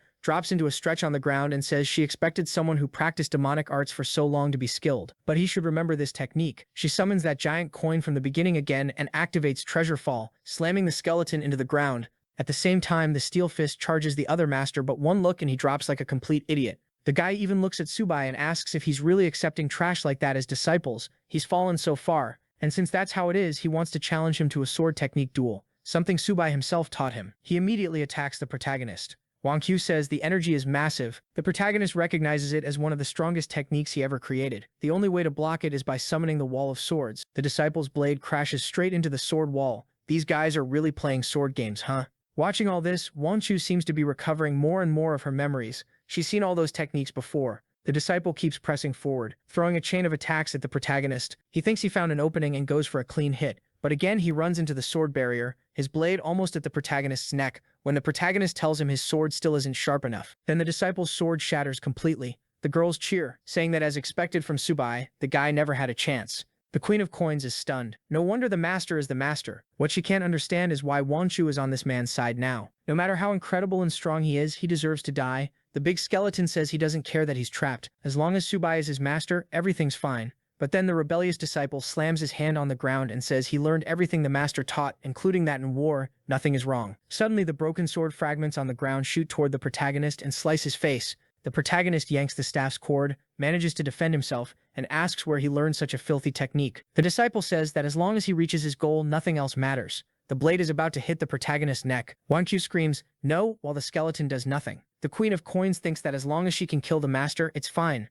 but her ally is acting disgusting. Then the Steel Hand King steps in and blocks the disciple's sword. The coin girl tells him to get lost, but he says he's not moving. He's here to protect Sabai. Even the rebellious disciple is shocked that someone using normal abilities in this world could block his attack. The steel-armed guy says he feels bad about being a servant now, but if it's about facing the enemy who killed him, he's obviously going all out. He forces the sword back, extends his fist and punches him straight in the mouth, sending him to the ground and blowing him apart. The skeleton says something is ascending, and he starts lifting the coin too, throwing it into the sky. The Queen of Coins is horrified. How did a mere creature escape her prison? At the same time, the little bird lands on someone's shoulder, saying they're going to devour that woman. She raises another gold coin, and it looks like she's about to block. Meanwhile, the servant crawls out of the wall completely wrecked. He swears Steel Hand will be the next to die and uses the illusory swords technique, slamming him into the wall again. But in the middle of it, he gets distracted. The protagonist's cord snakes in and binds him. Steel Hand thanks him for the help, steps in, winds up, lands a clean hook, then follows with a full JoJo-style combo. And the others aren't just standing around cheering, they jump in too. The disciple gets completely devoured, only his shell is left. Right away, someone says something's off. He felt like mud. The protagonist recognizes it as a body transfer technique, but it burns an absurd amount of energy. And then the guy appears again in front of them, rising out of another mud puddle, saying the master is here but only relying on treasures. He's supposed to be the sword master, so where's his real talent? Wang Qiu warns the protagonist not to fall for the trap, but the disciple keeps yelling, telling the junior to shut up. Then he fires an attack at her. Little Outfit says the situation is dangerous. The skeletons are shocked, but the protagonist just sends a sword to block it mid-flight. The disciple is sure his attack can't be blocked until the giant coin redirects his blade. When he starts to complain, his ally says he can't just kill the junior sister who's part of the plan, but he says someone who protects that master is useless. Now the Queen of Coins starts finding it weird. Why is he attacking one of them? That makes no sense. The disciple seems to realize he really did act strangely. He says he lost his head for a moment and thanks her for blocking the attack. She relaxes and says, "Good. He really is the man I respect. But while they're all caught up in that, the sword is sitting at the spring. That's when they realize the protagonist didn't block the attack. He threw it into the spring on purpose. The junior disciple asks if he's lost it. Then the water behind them starts trembling and an explosion shoots into the sky. Somehow the kid made a water phoenix. And they start realizing it's not just an illusion this time. The creature is actually alive. That's because the phoenix lived inside the sword, which absorbed energy and managed to materialize it. The junior disciple can't understand how that's possible. This world doesn't even have that much energy. The protagonist explains that a spring like this always has a guide, and the only substances that can guide it are a rhinoceros spirit or guiding mist. Since guiding mist doesn't exist in a world without spiritual energy, it has to be a rhinoceros spirit inside a crystal, an item that's useless to humans but necessary to create divine weapons. I don't understand any of this, but I'm guessing the sword has that rhinoceros attribute, so he threw it into the lake knowing it would act as the guide, and that's why the phoenix appeared. And the Queen of Coins says that even if he's cruel, his knowledge is intoxicating. The phoenix flaps its wings and the junior gets wrecked trying to defend himself. Phoenix fire has a property that melts anything it touches. He calls for Xiaoshu and says they have to run. There's no chance anymore. But the protagonist lashes out with the cord again. The junior activates the mud body technique again and slips away, saying they'll settle this another day. The blonde with the painted outfit asks why Subai doesn't chase them and kill them now. He explains that just because he nurtured this divine weapon doesn't mean it recovered all its powers. The phoenix he summoned with the spring only lasts a few seconds, then it dissolves and returns to the sword. The skeletons are impressed, saying he made an incredible plan by pretending he had phoenix power to force both of them to flee. The protagonist thanks Steel Fist for defending him. The guy is thrilled even if he's a servant now. At least the boss thanked him. Then the protagonist steps into the spring and calls everyone in. Painted Outfit starts taking off the little clothing she has to jump in, but she's got what? A boot and that's it. She jumps in excited. But the protagonist warns her it's the kind of liquid you have to enter slowly or it resists you and you'll smack your face. And of course the obvious happens. Everyone wants energy. The little skeletons get into the pool. Everybody's like, my god, I need more power. While the women are all shaking from the energy and the other one finally works up the courage and jumps in too. But as she enters and starts advancing realms, she gets more memories about how deep Subai's teachings are, how the two of them destroyed demons together. She also learns how to cause natural disasters and bring calamity to all humans. She finally understands why he's called Master and also why he's a demon. She's furious. Meanwhile, the protagonist is more focused on the fact that he advanced realms again. At this new level, his perception of everything around him is way sharper. He can even sense parts of his servant's thoughts. But then he's shocked to see Wan Chu stand up. Beautifully drawn, she pulls her sword, points it at the master and says he's a demon. He should have died a long time ago and today he's going to give up his life. Little Outfit wants to know why Sister Wan Chu is suddenly attacking Subai. Steel Arm realizes that a second ago she was weak, so where is that aura coming from? Both skeletons are sure there's no way to block that attack, and the protagonist realizes Wan Chu is recovering her memories as her strength returns too. And this is a blade strike he won't be able to block easily. He'll have to destroy the realm he just advanced to just to stop it. He's about to sacrifice it when suddenly she jolts and collapses beside him,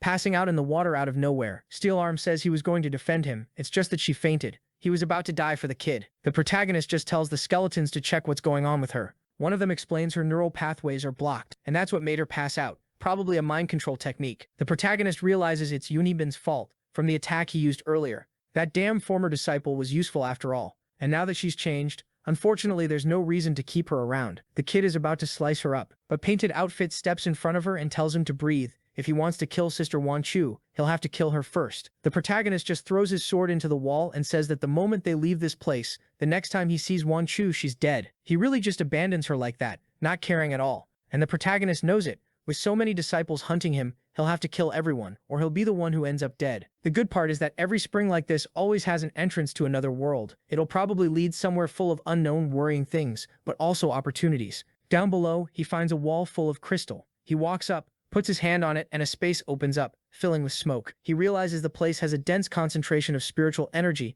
but it's almost poisonous and he can't absorb it. Still, with his resistance, he can stay there for at least 2 hours. Suddenly, some random dengue mosquito-looking bugs fly in, and the big skeleton appears at his side and starts killing them all. The system says he killed an advanced monster, and the banner gains another point of experience. The protagonist gets excited, because the creatures he'd been killing outside, those zombies, weren't even giving points anymore, meaning he can finally farm again. And he starts spinning the staff. The trio that had been inside again for a second decides to head back out and start killing everything. With that, the staff reaches level 6, and now it looks like it can instantly summon 100 souls. The main character's hyped, saying he needs to take even more advantage of this, and he starts summoning some creatures while mosquitoes just keep showing up nonstop. Back with the girls, the barely dressed one is at the fountain, and Wan Chu, the taller one, wakes up. She's staring at the barely dressed girl from behind, thinking about killing her, since she's friends with Subai, and the other girl can feel Wan Chu's intent to kill. She's already got the wooden staff ready, prepared for a fight. But then Wanchu hesitates and asks herself what's wrong with her. She was acting just like the protagonist, suddenly wanting to kill an innocent person. Can't complain about the artist, right?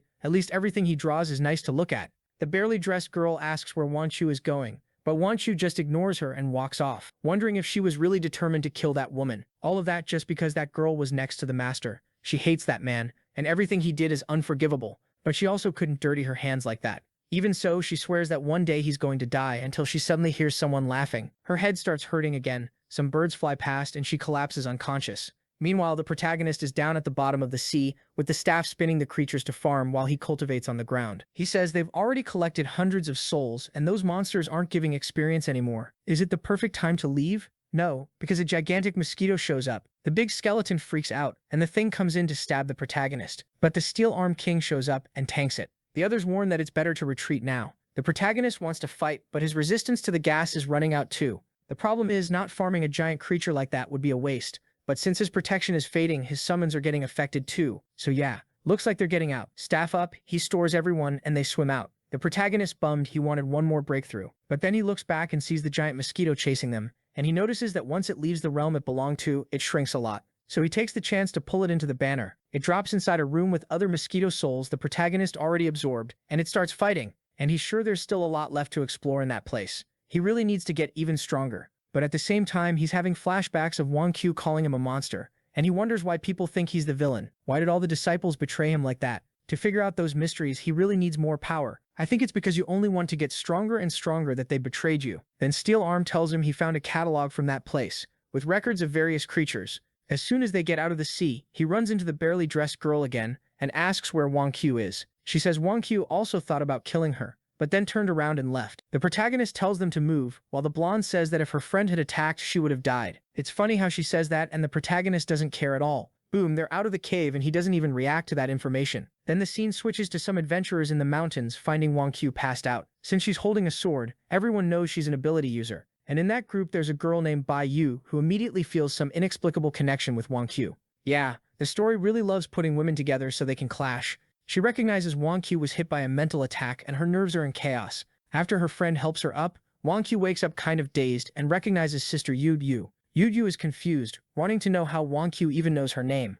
Wang Q realizes right away that just like she lost her memories, Yu Yu went through the same thing. But maybe having no memories is actually better. Still, Wang Q is really messed up. She stands up. Yu Yu mentions the mental attack, and Wang Q grabs her head as the pain hits again. She's hearing an evil laugh and tells herself that senior brother is destroying her. Yu Yu doesn't get it. First tell me how you know my name, and who is this senior brother that's killing you? But Wang Q is talking to herself, wondering whether she should believe senior brother or the master who was actually good, and who was cruel. Yu says she has no idea what the crazy blonde is thinking. But as ability users, all they need to do is kill demons and uphold justice. Wang Q says she agrees. Since she can't trust either of them, she'll do what she thinks is right. A headphone-wearing guy named Zhong Yang welcomes her to the squad. He expects great things from Miss Wang Q, and together they'll destroy the spirits of this world. She's excited, but also says the place feels familiar, and the group seems to be heading out to collect spirit stones. Then the scene shifts to Yangqiu City. The protagonist Sarah and the barely dressed girl are arriving, and it looks like they came because of that catalog Steel Arm found. Steel Arm warns that this place is known as Hell on Earth. The number of creatures is absurd. The blonde, on the other hand, follows along, saying it's the perfect chance for her to evolve by his side. With Subai nearby, she doesn't have to worry. Then the protagonist's staff says the Gun King has finally been collected. They check the item and the giant mosquito comes out immediately. It comes out devouring everything, and his other servants are shocked at how much stronger it got. The protagonist tells it to go back into the staff and says that in the future it'll have a chance to become a boss-level servant. It's inside but trapped in a little cubicle. Suddenly from the rubble, an old man appears asking the young people to wait. It was a bunch of people hiding from zombies, thanking them. But they warn it's better not to go further, because things only get worse. The blonde tells him not to worry, like he can see. Their team is strong, but the old man says they have no idea that Yangshi City was the first to be destroyed in the apocalypse. The monsters there evolved way more than normal, and the closer you get to the center, the worse it gets. He saw another powerful couple walk into the city holding hands, and they got wiped out fast. Steel Arm tells the protagonist the same thing. Better to come back when they're stronger. But the protagonist says every opportunity comes with risk. It might be dangerous, but it could also be their chance to evolve faster than ever. The old man talks to the kids and says, fine. He tried to convince them, but those two are destined to die. At least he tells the kids that now that the zombies are dead, they can leave. Other people who were hiding start coming out, and everyone celebrates. Then a guy shows up calling to the kids, warning that this isn't the grandpa they know. The old man gives a little laugh, and suddenly transforms into a body covered in tentacles. A bunch of the humans there had already been infected. Everyone tries to run again, but the creature whips out a huge tentacle, yanks a group of about 15 people and tosses them into its mouth. And the protagonist does absolutely nothing. Everyone gets eaten, and that's it. Next chapter. Tight outfit from a low angle, except they painted her skin black. What is that? Artist, are you really gonna start censoring now? After all that, she says she's noticing the monster aura is really high, but they haven't found anything strong. The protagonist says they just need to keep moving, but she's starting to get scared, saying she was out of her mind to follow him. Right then, something grabs her leg and goes in for a bite. When they look around, creatures are coming from every direction. The protagonist pulls out the big staff, releases the giant mosquito, and it alone is sweeping everything. And now he's getting .1 experience again. That proves he's really heading towards somewhere with stronger creatures, which is perfect for him. He also summons the cute trio. The birds start stunning everything, and the skeletons and the big hand guy start mowing through them. Why are they painting the blonde black? Stop that. She asks what his goal is. Killing all these weak creatures. He says it's nothing special, just clearing the path, and starts absorbing the souls. A while later, the banner reaches level 7, and with that it unlocks a refining ability, and all the souls drop into the furnace. It looks like it converted energy not only for him, but for all his summons too. The giant mosquito is excited, saying you can really evolve a lot by helping this guy. Meanwhile, the blonde is kicking around and looking at the protagonist, saying she's going to stay close to him for the rest of her life. Then another old man shows up, asking for help. I guess the protagonist didn't see when this one transformed. He'd already gone farther ahead.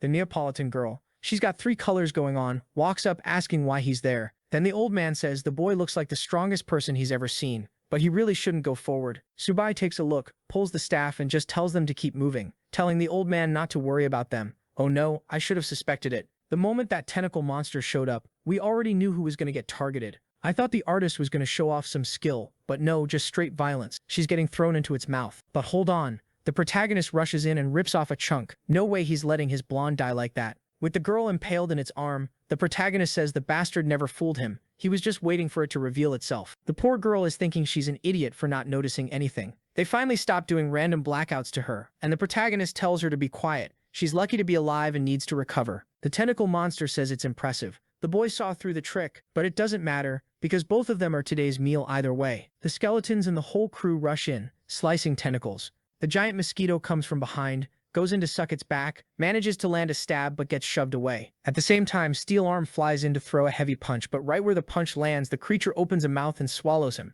Yeah, he's getting completely eaten. The first big skeleton goes in from below, but the remaining tentacles wrap around his legs too and fling him back. Meanwhile, the protagonist tells the blonde she needs to be smarter. In a ruined place like this, how would an old man survive? And even more, why would he come talk to them? She turns her face away, then snaps back that he shouldn't be so rude to her. She's just a girl. But he shoves her to the ground and says she doesn't look like a girl. What do you mean by that? That she's grown. She's furious, saying he's going to stay single forever because of that. The protagonist doesn't care. He goes back into the sea of consciousness again, and this time he pulls out a sword with an eye. He says he used that same blade to kill a god. Known as the serrated sword, he hadn't seen this old friend in a long time. The tentacle old man tells the boy to cut the act. His time is up, and it goes in for another bite. But the protagonist jumps, reaches the top of the sky, activates the sword by grabbing lightning and comes down with a vertical slash that splits the creature and causes an explosion. Steel Arm drops to the ground, soaking wet while everyone celebrates, and the barely dressed girl is super excited. But the creature is smiling with just its remains on the ground, saying they're impressive. But they don't understand how its body works.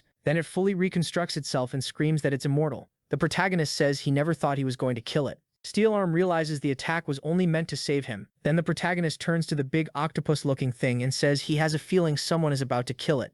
The creature screams again, telling the bastard to become its food, saying it's going to evolve. It sends tentacles toward the protagonist, who's carrying his girl in a pretty weird way like a doll, and tells the creature it should look behind it before talking about being saved. The octopus suddenly stops, turns around and looks at what seems to be a mantis, the famous praying mantis on top of the building. It jumps down and starts tearing it apart. Looks like they know each other. The tentacle monster tells that damn old mantis to back off or it'll lose its meal. But the praying mantis tells the bastard to stop messing around in his territory. The tentacle says he didn't want to be enemies, but now that he's consumed hundreds of humans, he's not scared anymore and he fires off an attack. Meanwhile, the protagonist and the barely dressed girl are watching everything. She asks who this mantis guy is, and he explains that he's the owner of this area. He always knew there was something stronger than that guy because he kept telling them to stop and not go any farther. So that's the monster the octopus was afraid of, and that's exactly why he wanted to keep going. While he's saying that, the octopus actually manages to grab one of Mantis's claws, but he's bleeding all over. Then he grabs him by the neck and tells him to listen. They should team up and kill that kid first. But Mantis breaks free and starts shredding the tentacles again, saying he's going to eat him first. The octopus is already completely sliced up.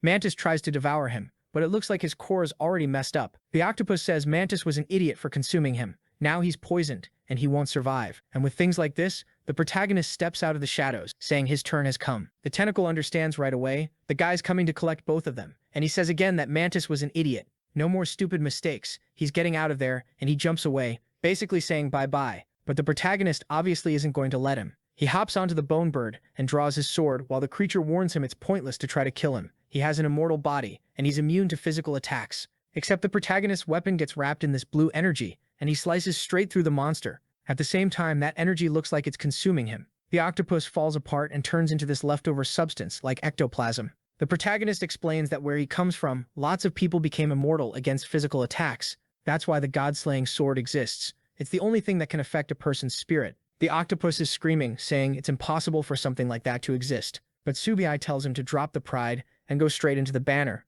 Then the skull rises into the sky, and the guys already inside the staff get scared their spots are going to be taken. The creature at the same time is pinned to the ground, his spiritual version. The protagonist calls him into the staff but warns that he's going to convert him into soul energy for everyone to absorb. The servants are shocked, then immediately thank him, and everyone starts absorbing the tentacle. Basically that the protagonist's goal is to give bonuses to the ones who deserve it, and punish the ones who deserve that too, because in this life he doesn't want to be betrayed. Then he notices that while he was fighting the octopus, Mantis disappeared. But now that he has that golden core, his perception is even sharper, and he senses Mantis hiding right there to the side. He swings and splits the building in half, forcing the creature to defend himself, completely startled, and suddenly he starts begging some lord to save him. A voice echoes, asking who's causing trouble in Yangshi City. Must be someone tired of living. The protagonist is instantly sure this person is several levels above him, just from the pressure in that voice. Then a palm appears in the sky, turning into a palm of lava. Mantis laughs and says the kid's death is close. But the protagonist says the one dying now is him, and he slashes his throat. At the same time, with the tentacles like on his back, I think, and that palm coming down from above, the barely dressed girl calls out to him.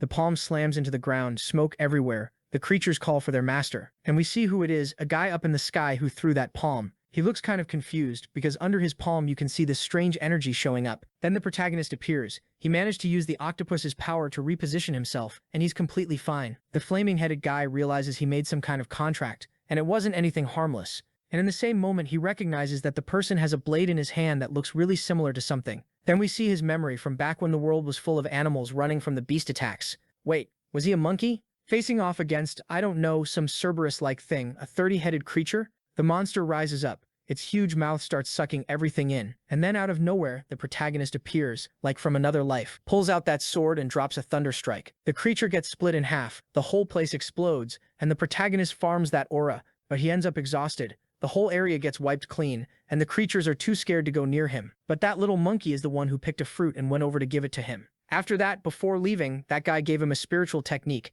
The protagonist said that with those scrolls, he'd only need fruits in the heavens to absorb enough essence to grow. And now the monkey says their fated meeting ends there. But he doesn't seem to buy it, because he tells the protagonist he looks like the one who helped him, which is a crime. The sword is also really similar, which is an even bigger crime. He killed his subordinates, that's the third crime, and he even absorbed the tentacle's mana, which is the worst one of all. That's why he's going to die now, and he throws a spinning slash at him. The protagonist activates his creatures, but the whole city is getting swept up. Still, he manages to block. His beasts warn him that the guy in front of them is at disaster level. They don't stand a chance. It's time to run. But the kid looks around and realizes they're already inside that guy's domain, so there's no escaping. And besides, they just absorbed powerful creatures. It would be embarrassing to run right after evolving. Like always, they're settling it in a fight. He summons the mosquito and sends it in. Steel Fist says fine if Subi is confident there's no reason to doubt him, and charges too, along with the skeleton and the bird. Even the barely dressed girl rushes in, but the monkey just slaps the sky, creating an ice explosion that freezes everyone. Everybody turns into popsicles and drops to the ground. At least they didn't shatter in half. And the monkey is bold.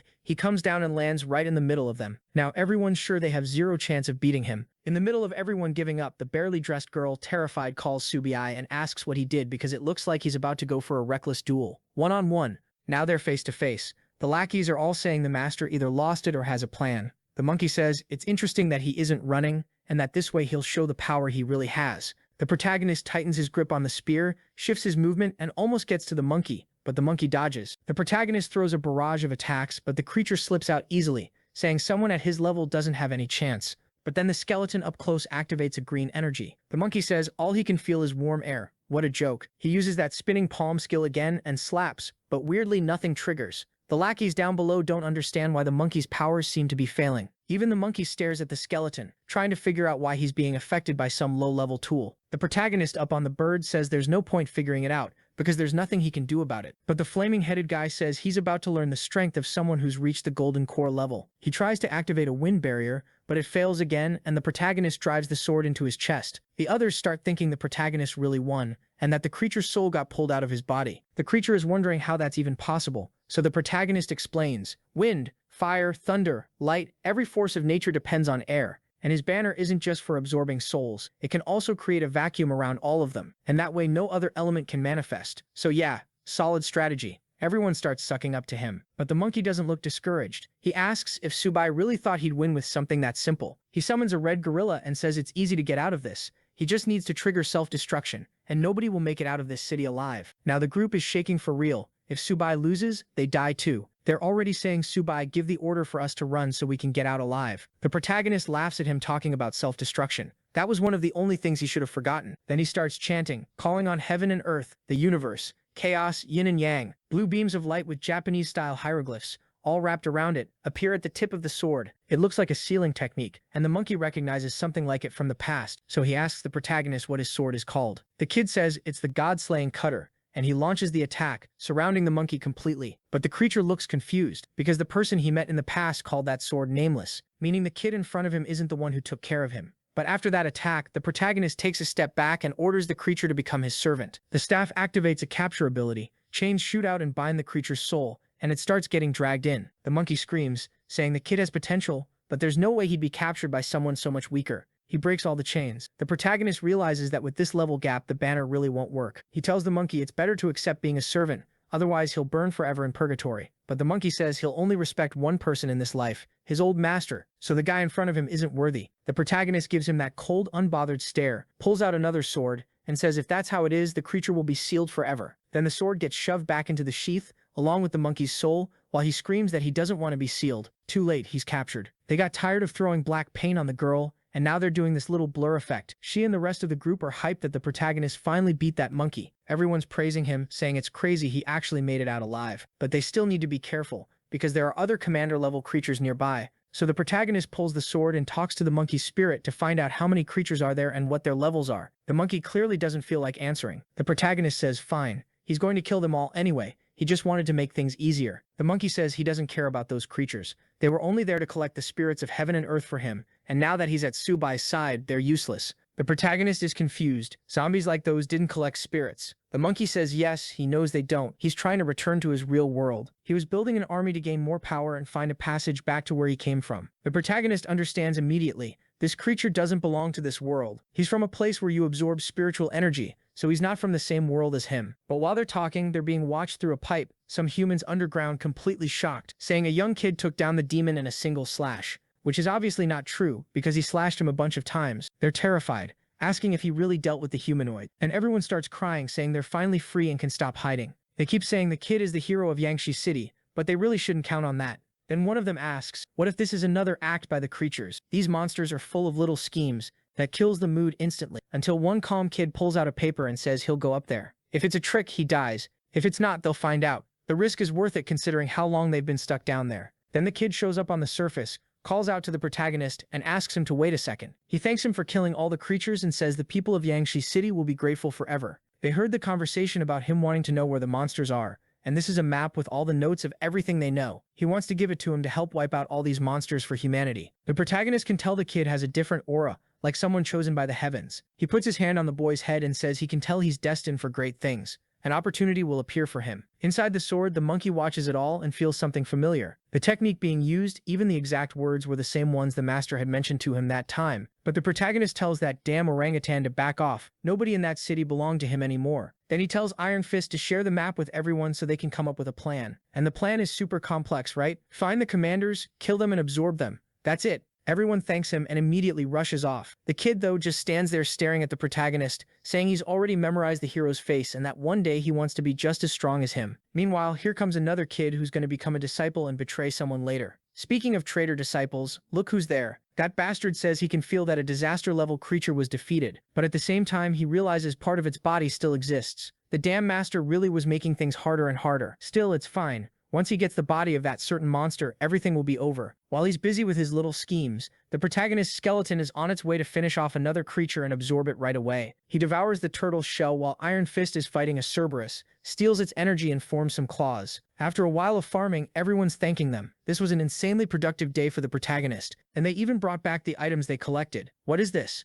The girl is completely Minecraft pixelated, but honestly, I feel like pixelation somehow makes it even worse. Like it's hinting that something way more terrifying is going on, when we already know what she looks like. I don't know if that censoring helped at all. Oh, I get it. They brought the items, she devoured everything, and she's thanking them. She's just side-eyeing the protagonist, saying he really does have a huge heart. The monkey notices it. That bastard, every subordinate loves him. What kind of nonsense is that? Too bad his real master got betrayed by his disciples. The protagonist tells him to shut up, then tells everyone to focus, because they're gonna digest all that energy. Meanwhile, in the city, well, look who found the monkey's body. The traitor. He puts a hand on its chest and feels concentrated fragments. He's in shock, wondering who could have defeated a disaster-level creature like that. But leaving the body there is perfect for him. Wait, I thought he already knew it was the protagonist. Apparently he doesn't. He draws his sword to start a ritual, cuts his own arm and spills blood onto the body. Elsewhere in the city, we see a blonde woman running away with a child. The father stopped to hold them off. No, wait, it was a mother. It's the sister who's running. The kid is screaming for their mom, but it's too late. She got devoured. After a while, the siblings are walking together. They find a creature on the ground and she pulls a sword out of its chest. But then she feels a weird electricity running through her body and another zombie comes up behind her. The monster goes in for a bite, but she lets out a scream and throws a punch that rips its head clean off. She goes full demon mode and starts tearing through everything. Then this big ugly thing comes from behind to swipe at her, but she slices again. Suddenly it's sashimi. Bits of the creature rain down while the kid calls out to his sister asking what happened. She says she has no idea, but considering there's a face flying around in the sky, she knows it's better not to stay in that city. That's how she took her little brother to Shining, a place where supposedly all the troops had stabilized. And then, wow, she left him there while she went looking for weapons she could absorb to get stronger. Oh, now I get it. It's the protagonist's girl, the blonde one with barely any clothes. And it looks like the last time she saw the protagonist, he told her to go to the Cave of Spiritual Weapons to get stronger. Now we're in the Valley of Blades. All the creatures inside the protagonist's staff are talking about how strange this place feels, while he's trying to use his tracking ability to find a cave about 5 kilometers away. It was obvious that without dear Wangqiu nearby, finding spirit stones and an energy source was harder. He doesn't even know if she's alive or dead. They're getting closer when all of a sudden a golden-winged eagle flies by. That's what it's called, I guess. Because to me those wings don't look golden at all. Out of nowhere the thing lets out a screech and dives at the protagonist, almost landing a hit. But look who's still here. The blonde with barely any clothes. She smacks the bird and it gets shredded instantly. The protagonist summons the giant mosquito, tells it to follow that creature, and the two of them take off. He ends up learning that the eagle was being controlled by that red-haired guy, who tells his eagle to be more careful because this time it brought enemies back with it. He lights a flame on his spear, winds up that Spartan-style attack and hurls it at the mosquito. The mosquito dodges, but the spear explodes midair and slams it into a wall. Before the guy can do anything else, the protagonist is already closing in with the group. The blonde asks if that's the entrance to the spiritual weapons cave. The guy with the samurai bun pulls out his spear and tells them to stay right there. Nobody's putting their hands on that cave, and he charges the protagonist. The protagonist draws his sword and staff and blocks the attack. An explosion goes off and the protagonist gets launched so far it's ridiculous.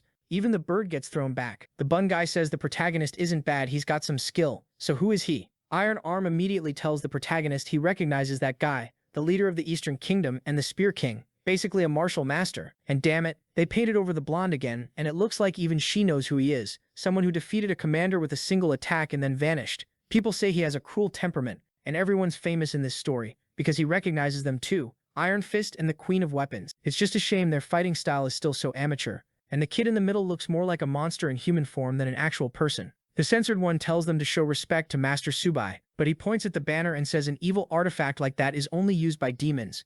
Looks like everyone there fell under some kind of spell and can't even tell good from evil anymore, but it's fine. He'll take them all down and save them. He rushes in, but Iron Fist jumps forward and blocks with his forearm, saying it's going to be impossible for him to win. At the same time, the blonde appears at his side and tries to smack him, but he blocks again. While everyone's shocked at how insanely fast he is, the protagonist just watches. The guy starts throwing helicopter-like strikes. 2 more come at him from the front, but he just smiles. Then he multiplies and manages to hit both of them. And who was the genius that splashed paint on her right when she fell like that? The spear guy tells the queen to stay still, or he'll have to get cruel. She insists Subai isn't a monster, but he says at the very least he's an evil cultivator, and anyone carrying an item like that can't coexist with humanity. Suddenly the skeleton comes from behind to land a hit. It connects perfectly and does absolutely nothing. The protagonist is impressed. Not only are the guy's reflexes good, his defense is too. The Spear King says anyone who attacks like that is clearly on an evil path, and he counters, smashing the skeleton's arm. The protagonist, on the other hand, is now more interested in guiding this guy, thinking this young man is insanely talented. If I teach him a bit, he'll become a monster. The Spear King jumps again to strike the skeleton, but now the bird appears from the side and activates that crazy screaming psycho skill only for another hand to show up. Yeah, the hand of the guy who also has an eagle, and he slams the protagonist's bird into the ground. When the spear guy is about to finish the skeleton, the protagonist appears and says nobody there is a villain. Why not turn that hostility into friendship? The guy says he'll never believe a lie like that, and the two spears clash. It looks like the mountain couldn't take it, because there's an explosion, wind blasting everywhere. When he opens his eyes again, the protagonist is right there. It looks like he only blocked. Honestly, I don't get it. And he even lectures him, saying his energy is way too volatile. If he doesn't start regulating it immediately, he'll suffer a mana deviation. The spear guy says they're ridiculous, like he'd ever lose control of his power. He'll show them who the real monster is, who's truly uncontrollable, and he goes back in with a full combo on the protagonist. The protagonist just stands there, calmly defending left and right. The spear guy leaps, comes down from above, and detonates the spear into the ground. It's like an atomic bomb in the middle of the mountain. The protagonist's creatures and his allies all get thrown back, rocks shattering everywhere. But when they look through the smoke, the protagonist is standing there smiling, right behind the spear. And wow, he snapped the tip, and he even stole it out of the guy's hand. The spear guy turns red, has a full-on episode nosebleed, collapses, coughing. The protagonist walks up and says revenge might have motivated him to train, but now it's become an obstacle to his progress. And there's his lesson. The Spear King tells him to back off and not even think about stealing his soul. Iron Arm tells him to show respect because the protagonist was helping him. Sabai just stares, and then the Spear King calls the Golden Eagle and tells it to leave. From now on, it's a free creature. It shouldn't worry about him or all this chaos. It should run because he can't move anymore. The poor guy keeps repeating to himself that he learned the spiritual spear technique, the whole energy comprehension thing, and he thought he'd free Yangshi City, but it wasn't enough. The bird laughs, saying they already freed the city, then suddenly gets stabbed in the head. He tells it to shut up, like they freed anything. His whole family is still living underground to this day. He screams again, ordering the bird to go far away, but his arm looks like it's hurting, and he keeps swearing he'll kill everyone. The protagonist stays calm and tells him to calm down too. He's way too agitated, and he won't be able to maintain spiritual control like that. He even asks the guy's eagle to try talking to him, and the protagonist thinks to himself that all the awakened people in this world are obsessed. That's good in theory, but at the same time it's extremely dangerous. The Spear King looks at the eagle, still not understanding what it's saying, and lowers his head. He goes into that classic cultivation pose, hugging himself. It looks more like he's suffering than training. The protagonist fixes the spear, making sure that for someone this competitive and proud, admitting defeat is worse than death. Then he pulls one of the ribbons off the spear and says it's a calming mantra. He needs to practice with it for 3 hours under its effect, and it's the only way he'll survive. For the love of everything, stop dumping paint over the blonde. This is infuriating. She asks why he's helping that guy now. The protagonist tells everyone to remember what the goal of their journey is. He says that and doesn't answer her directly, because the spear guy asks if he dies, will the protagonist help his family? Sabai just says no, and tells him to focus on resting, since that was the Spear King's mission. Which is true, right? He's trying to dump the responsibility on someone else, and the protagonist walks off thinking, he's always appreciated talent and exceptional strength, but in this life he's looking for something more than that. Things his traitor disciples didn't have. Speaking of them, I miss them. I like the disciple part of the story, you know? Where are they? Not just because of their natural talent, but because of the plot too. Sometime later, someone calls the Spearmaster Uncle Hao. He turns around asking if it's Xiaojun. He doesn't know what's going on. Is he really seeing someone? Or is this an illusion? It's the kid in the cap in front of him, the one who switched chapters. He asks about the family, and the kid says everyone's fine, everyone's alive. The monsters are dead, and Yangshi City has been freed. The spear guy can't process it. How? The kid says he even got an item from the person who freed Yangshi. That person said if he masters it, he'll be able to reach anywhere in the world, and he brought it to Uncle Hao since he's the strongest person in the family and should be able to understand it. When he flips through the book, he sees something about absorbing the essence of the sun and moon, a technique that lets you use the enemy's power, and he realizes it's really similar to what he felt when he fought Sabai. Maybe that guy had this technique. So the Spear King asks if he got it from the man who saved the city, and the kid confirms it. He asks for a drawing, saying he'll show him. Then he draws the protagonist's face on the ground, exactly like him,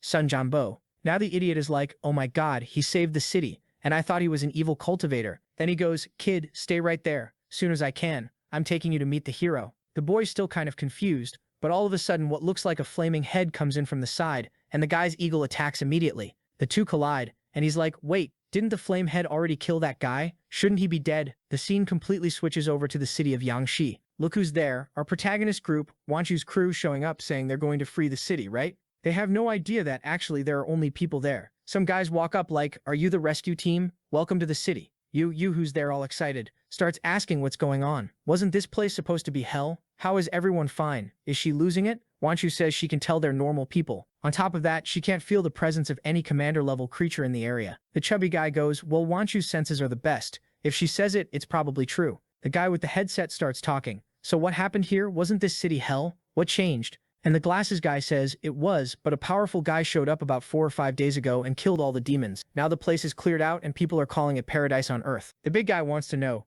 seriously, who's strong enough to clear an entire city by himself? As far as everyone knew, there was a disaster-level creature here. The guy says, look over there, we're putting up a monument to the hero who will live in our hearts forever. A gigantic statue of the protagonist, Konoha Village vibes. The short kid is in shock. He recognizes it right away, it's the master, and you asks if she might know that person. Because when she looks at the statue, she feels something evil. The glasses guy immediately tells her to show more respect, because that person is the great hero. If it weren't for him, everyone would still be living in the catacombs. Yuask suddenly gets hit with a wave of it. Her head starts hurting. And now Won Q starts to waver too, her heart sinking. She says she always thought he was the evil one, but he's out here saving the city while that other brother tried to kill her. She turns to Yu and says maybe they were the ones who got the master wrong. Then she says she has to find out the truth about what happened. She knows that if he came to Yangshi, it's because he wants to reach the spirit cave. Speaking of caves, here we are. Heading in, barely dressed, and you can tell right away all the rocks in there look like they're on fire. He says they're actually firestones, that's why. And that's exactly why any attack from outside was causing explosions. The monkey on the spear is stunned. He never imagined a cave with that much spiritual power. If he could absorb it, that spear wouldn't be able to hold him for long. Even with her skimpy outfit, Yudu's getting overheated. Then suddenly the protagonist throws his arm in front of her, because a fire snake is coming in and blasts flames at both of them. He grabs her by the waist and yanks her back and she's yelling that it burns, that she's on fire. The protagonist knows that in a place like that, it's hard for normal people to survive. Wait, but isn't she Lan, the weapon goddess? Thought she was supposed to be tough. He sends the staff's creatures to attack. But what are they supposed to do? Punch flames? Obviously it's doing nothing. The bird lands on someone's head and tries a sonar attack. That one works. The snake starts screaming that it's too loud, but then it thrashes around and flings everyone away. Seeing that reaction, the protagonist is sure the creature must be carrying the core. If that's the case, it's worth testing that technique. He pulls the sword off his back and the blonde asks if he's really going to use that. The monkey on the other side asks if the kid is blind. That fire snake doesn't have any life force. How's he going to use a blade that cuts energy? Why not let the monkey handle it? With his ice arts, he could stop it easily. But the protagonist says this is exactly the situation he wanted. The snake lunges to bite 3 flame attacks while he keeps dodging. One blast, he jumps over it, closes in, it whips its tail, and the protagonist gets slammed into the ground again. The snake is laughing, and this time instead of stepping out of the smoke, he steps out of the flames and it looks like the sword is piercing through. He hits something because the snake starts getting pulled toward the sword while saying it's impossible. The monkey understands immediately. The protagonist is using a cultivation technique, absorbing energy from the surroundings to pull the snake in. The same technique the monkey learned from the protagonist in the other world. So now he's still wondering how this guy knows it too. Right then an essence orb drops to the ground. The monkey thinks it's the perfect chance, but of course the protagonist snatches it in the same second and tells him to stop staring at it. He acts like it's no big deal, like he's not interested in something like that. But inside he's furious. If he got that, it would be his freedom. Then the protagonist makes the sword touch the orb. It lets out a burst and turns completely red. He says that as always, it was a good harvest. But to keep that bunch of idiots loyal, he has to share the power. With the staff recharged, he activates the enhancement,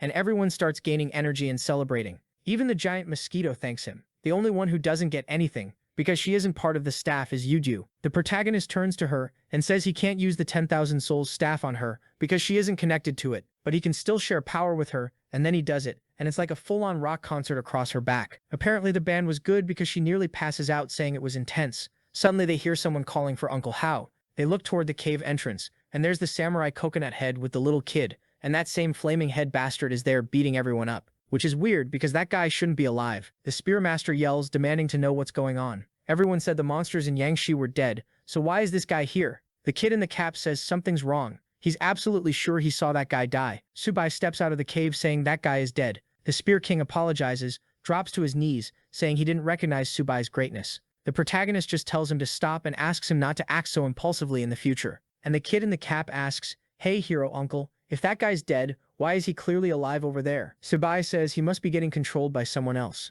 The monkey asks who could have that kind of power. The protagonist talks about demonic arts from the beast path. He activates a jutsu and says he knows exactly who can do this. His energy expands, and far away on top of a mountain he finds Yunbin. He sends a message saying it's good to see the excellent disciple Yunbin has. Yunbin's image appears behind the monkey, saying that as expected, the master is always exceptional. He saw through the technique in a single glance, but recognizing something so trivial doesn't matter, because in the end he once stopped the catastrophe Yunbin is about to create. He calls for the monkey to attack, saying that even strengthened like this, he won't survive. And now it's that classic thing. The Spear King was insane. But since he's on the protagonist's team now, what happens? He takes one punch and gets blasted into a wall. Same story every time. When he's an enemy, he's a monster. Once he joins the team, he turns into trash.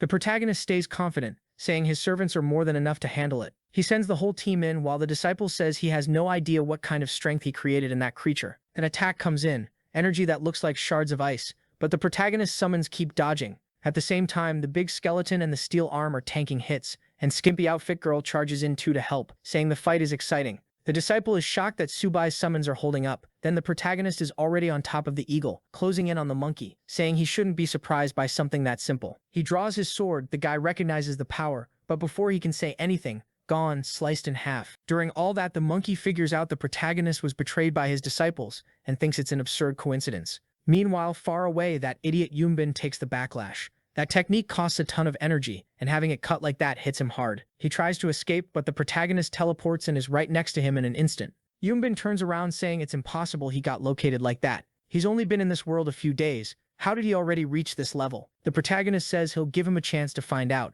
because there's an open spot inside the banner. How about joining the group? And he swings the sword. Yunbin tries to block, but the lash hits him square in the chest. Explosion on the mountaintop, but the bastard manages to dodge. He has that technique where he breaks apart. Right away, he slices his hand and says he'll restore his body using his own blood. He's going to use the Golden Fortress Alliance. Then a goat, a crocodile, and a bunch of spirits show up behind him, and he turns into full Naruto mode. He warns the protagonist that the corpse he sent was only the beginning of the plan. He tells the protagonist to get ready, then tells Fashu to attack first. And here I thought Fashu was a monster, but it's actually the short-skirt girl with way too many coins. She starts throwing money at the protagonist. A giant coin appears around the battlefield, while the protagonist is impressed. Her movement flow is unpredictable. Then she turns around, waves goodbye to the master, and says they'll meet again another time. At the same time, the three beast creatures attack, but the protagonist just activates the sword and starts shredding them. 1/2 instant kills. The protagonist bird even says it'll finish the last one, but the creature raises a staff and the poor thing gets struck by lightning. It tells the protagonist something's off, that energy is above commander level. The protagonist realizes Yunbin gave it a strengthening stone to amplify it. He calls the bird back into the staff and sees the creature is surrounded by lightning, so he can't get close.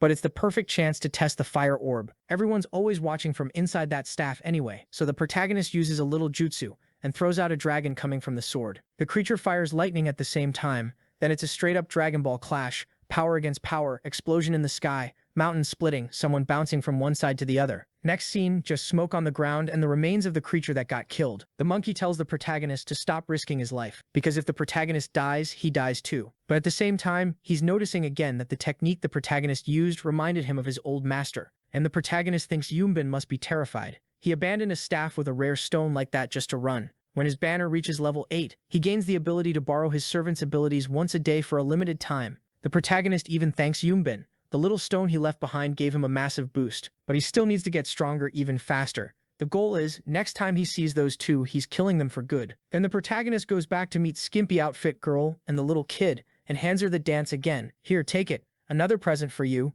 He says it's just some trash he found lying around. She's about to complain, but then the absorption starts and she feels the energy. What's the point of this? Why all that? Let the girl absorb her energy in peace. Come on, artist. Seriously. She has to almost pass out every time just because she's the skimpy outfit one. The Spear King asks about the guy who attacked them, and the protagonist says unfortunately he got away, but he left a great present behind. Then Subai asks why he's interested. He says that a while ago, a certain person passed through there. He noticed she had a strange black aura that looked really similar to what that guy used, so he figured there had to be a connection. The protagonist wonders if she's related to Yunbin. What did she look like? He says her name was Ye, and she had purple hair pulled tight into a ponytail and a really short outfit. The protagonist recognizes it immediately. That description is enough to know it was disciple Qingxuan. And we'll meet the badass in the next chapter, and we're back to the world of sword flyers. He's saying he knows she's careful and thinks through her plans, and that's why he's going to leave the protection of White City to her. She says she won't fail, and he tells her to get ready for tomorrow. But when he's about to leave and she's still standing there, he asks what's wrong. Then she asks if, after he ascends, he's going to come back. All of a sudden, he starts laughing and says that when he reaches the top, nothing in this world will be able to stop him from returning. He pats her on the head, she gets super happy, and she's saying the master really is the strongest. Back on Earth, the protagonist is thinking maybe Yunbin hurt her, and she also wasn't there on the day of the betrayal. Could she be one of the few people who didn't abandon him? Right away, he asks the Spear King if he knows where she went. He says she mentioned the Firestones weren't good for her, and that's why she went to Fangzhou City looking for another spirit cave. The protagonist asks the staff group if they know about any spirit caves in the city, and Iron Fist says that if it isn't marked, unfortunately they have no idea. All of a sudden, Scanty Clothes clings to him and says he should ask her. He tells her to just say it already. Then she reveals that when she passed near that city, she found a mountain packed with spiritual energy. The cave has to be around there. If he doesn't mind, she'll lead the way. And honestly, before, she was totally covered up. She had shorts and a full shirt. Then she switched to a top and mini shorts. Now it's like it keeps shrinking. Pretty soon, Scanty Clothes is gonna hit 0. Cap Kid asks the protagonist if he's leaving, and our guy says yes, the time has come. But the kid asks, and this monkey here, this corpse, what are we gonna do if it comes back to life? That's when the protagonist notices that creature had an imperishable corpse, like it never disappeared. He didn't think it was possible for someone to reach that level physically in this world. The thing in his sword says the kid looks terrified and tells him to get ready, because no matter what happens, one day it'll break the seal and return to a physical body. And on that day, Subai will be defeated. The protagonist says fine, then he'll put that corpse inside his consciousness. That'll stop that damn monkey from being reborn and keep Yunbin from using it again. He basically tosses it into the staff while the spirit begs him not to, but it's too late. Then the Spearmaster tells the protagonist he's going back to the city, since it's been a long time since he visited his family. Our guy turns around, looks back, waves goodbye, and says their paths split there. But knowing this story, that guy will be back soon, because everyone always shows up again. Back with Shower and Yunbin, he's suffering, saying it'll take a long time to recover after his technique was destroyed. She can't believe it, saying they were idiots. They spent all that time hunting the stone and now it ended up in Subai's hands. Suddenly they hear people talking nearby. When they look, it's Wangqiu's group, with Yuqiu telling her to walk slower. Who is this master she keeps talking about all the time? Shower is already sure Wangqiu got her memories back. Then the two of them step out from behind the rocks and greet the junior. Yuqiu is thinking she's never seen those two, but they still feel familiar. Wangqiu wants to ask if she's trying to find the master, but she says yes while she's basically about to slash him. Then he says, honestly, we just fought the master. And with the strength you've got 0 chance of beating him. It's better if you come with us. Everyone gets stronger together, and one day we can finally take him down. But she says she remembers perfectly well that the last time she saw Yunbin, he was attacking her, trying to kill her with a mental attack. Why would she follow him now? Meanwhile, with all this talk, it's Yuqiu's head that starts hurting. Then she says, I don't get it. While you've been out there killing disciples and attacking cities, the master was saving people. Who's actually the evil one in this world? Shio asks, can't you see what the master did? After everything we went through, how do you have the nerve to stand on his side? But Wangqiu says she's standing on the side of the truth, and she's finding it more and more weird. This whole story about the master being the one who threw the world into misery. Her goal is to find him and uncover the truth behind everything. Yunbin realizes she changed her mind. If he keeps arguing with her, it'll only make things harder. On the other hand, Yuqiu still doesn't seem influenced. If he helped her recover her memories, maybe everything would change. So he reaches his hand toward her and says he'll help her understand everything that happened. But in the next instant, a scream echoes through the mountains. Yunbin asks what she's doing. Wangqiu summoned the phoenix, saying if he touches a single hair on Yuqiu's head, she won't show mercy. Miniskirt tells Mini Shorts that Yuqiu has the right to reach her own conclusions. Yuqiu says that's sophistry, basically lying in a classy way, playing mind games. And it's more than clear, Yuqiu is scared. Wangqiu goes up to her and tells her not to be afraid. Nobody there can hurt her. Whether she trusts Yuqiu or not is her choice. The poor girl is yelling, saying she has no idea what they're even talking about, this master stuff, senior stuff. She doesn't understand any of it. Then she panics and throws herself into Wangqiu. Yuqiu wants to act, but he knows if he goes against Wangqiu, Yuqiu will turn against him too, and then he loses the big plan. So he says fine. If that's how it is, he'll respect both of their decisions. All he asks is that she doesn't forget the reason the master deserved betrayal, and that she understands that with that guy's temperament she wouldn't be forgiven. Then they say the door is always open for both of them. He walks away with that evil smile, saying good, perfect, because he left behind an energy that will help you to discover the truth about everything. The truth to him being that the master needs to die. Scene switches to a forest, where the protagonist says he can feel the spiritual energy. The cave is nearby, and he calls everyone to start searching. Nearby there's a weird crater that leads underground, but it also looks like a cave, so it's confusing. Big Skeleton is scared, and Big Mosquito tells him to stop being afraid of the dark. They start messing with each other, until the mosquito says he'll find out the truth right now, and goes in. But when he reaches the end, he gets stared down by rats and bolts out of there, completely shook. Then the skeleton goes in to smack them, but his weapon breaks. That weapon is useless anyway, it never works. He gets thrown to the ground and is about to be eaten by the rats until the rest of the protagonist team shows up and starts beating them up. Or actually, maybe not, because they throw hands, but it looks like they're the ones getting worked since the rat guys are still standing. The protagonist shows up asking what those creatures are, and someone says they're zombie rats, but it looks like they're close to the energy cave and ended up absorbing it. The guys are all apologizing because they can't even handle these things. The protagonist draws his sword and says it's fine. It's just that the magic they have isn't a good matchup against this kind of monster. He says he'll show them how it's done. The rats rush him, and he slices the first one clean in half. But right then, some people appear up above watching them, asking who these bandits are. Someone in the group says by their clothes they're from the King Shen sect. Scanty Clothes explains that they apparently became extremely prominent at the start of the apocalypse, gathering a bunch of talented people. They have tons of techniques and tons of resources. You could say they run this region. The guy smiles and says, well, they've been recognized, so she clearly knows how strong their sect is. Before she can answer, he says, unfortunately, that's exactly why she has to become prey, and he goes in to stab her. The protagonist swings the staff to block. No way he's letting them kill Scanty Clothes. Then he says they're about to find out who the real prey is, and he's already controlling 3 big spiritual rats. The guy is confused, trying to figure out why the beasts suddenly look like they're under the protagonist's control. The protagonist says it's shameful that they rule this region, and it's still desolate. Anyone who kills their own people during the apocalypse deserves an even worse death, and he sends the rats at them. One guy manages to retreat while the others watch. Clearly the staff kid is at least S rank, but their sect specializes in coordinated attacks. As long as they fight together, victory is guaranteed, and 5 more of them rush in. One activates a spiritual fist and blows up the ground. Another activates vines. Seriously, stop attacking my Scanty Clothes. Actually, with those angles, maybe keep going. Hold on, she already broke free. They're relentless. Another comes from behind, but the skeleton comes in from the side and smacks him. Doesn't do much, but it at least knocks him offline. At the same time, she attacks and breaks out of the vines. Or not. How does your weapon break hitting a bunch of plants? The skeleton gets shoved away too, while one guy goes in to punch the protagonist and another closes in from behind. Subai is more focused on how Yukemi's attacks suddenly got destroyed by a vine. There's something weird about that guy's techniques. But right in front of him another fist is coming, and the protagonist steps back and slashes, summoning a blue flame. The guy tries to smash him, but the flame splits off in front of him and hits the one behind. It sets the kid on fire, burning and screaming, while the leader yells at him to stop attacking the juniors. Coming from him, that's rich. Meanwhile, Iron Arm is fighting the curvy woman. He's not doing much, but at least he's not getting in everyone's way. He tells her to stop dodging, but again she slips away. Then at the same time, the bird activates sonar. The woman freezes for a few seconds, but the fight is insane because from behind someone is already coming in to stab him, and then he gets pierced in the chest by the mosquito. That was wild. Right after that, the curvy woman tells the boss that 2 of their brothers already went down. The rest of the protagonist team gathers behind him,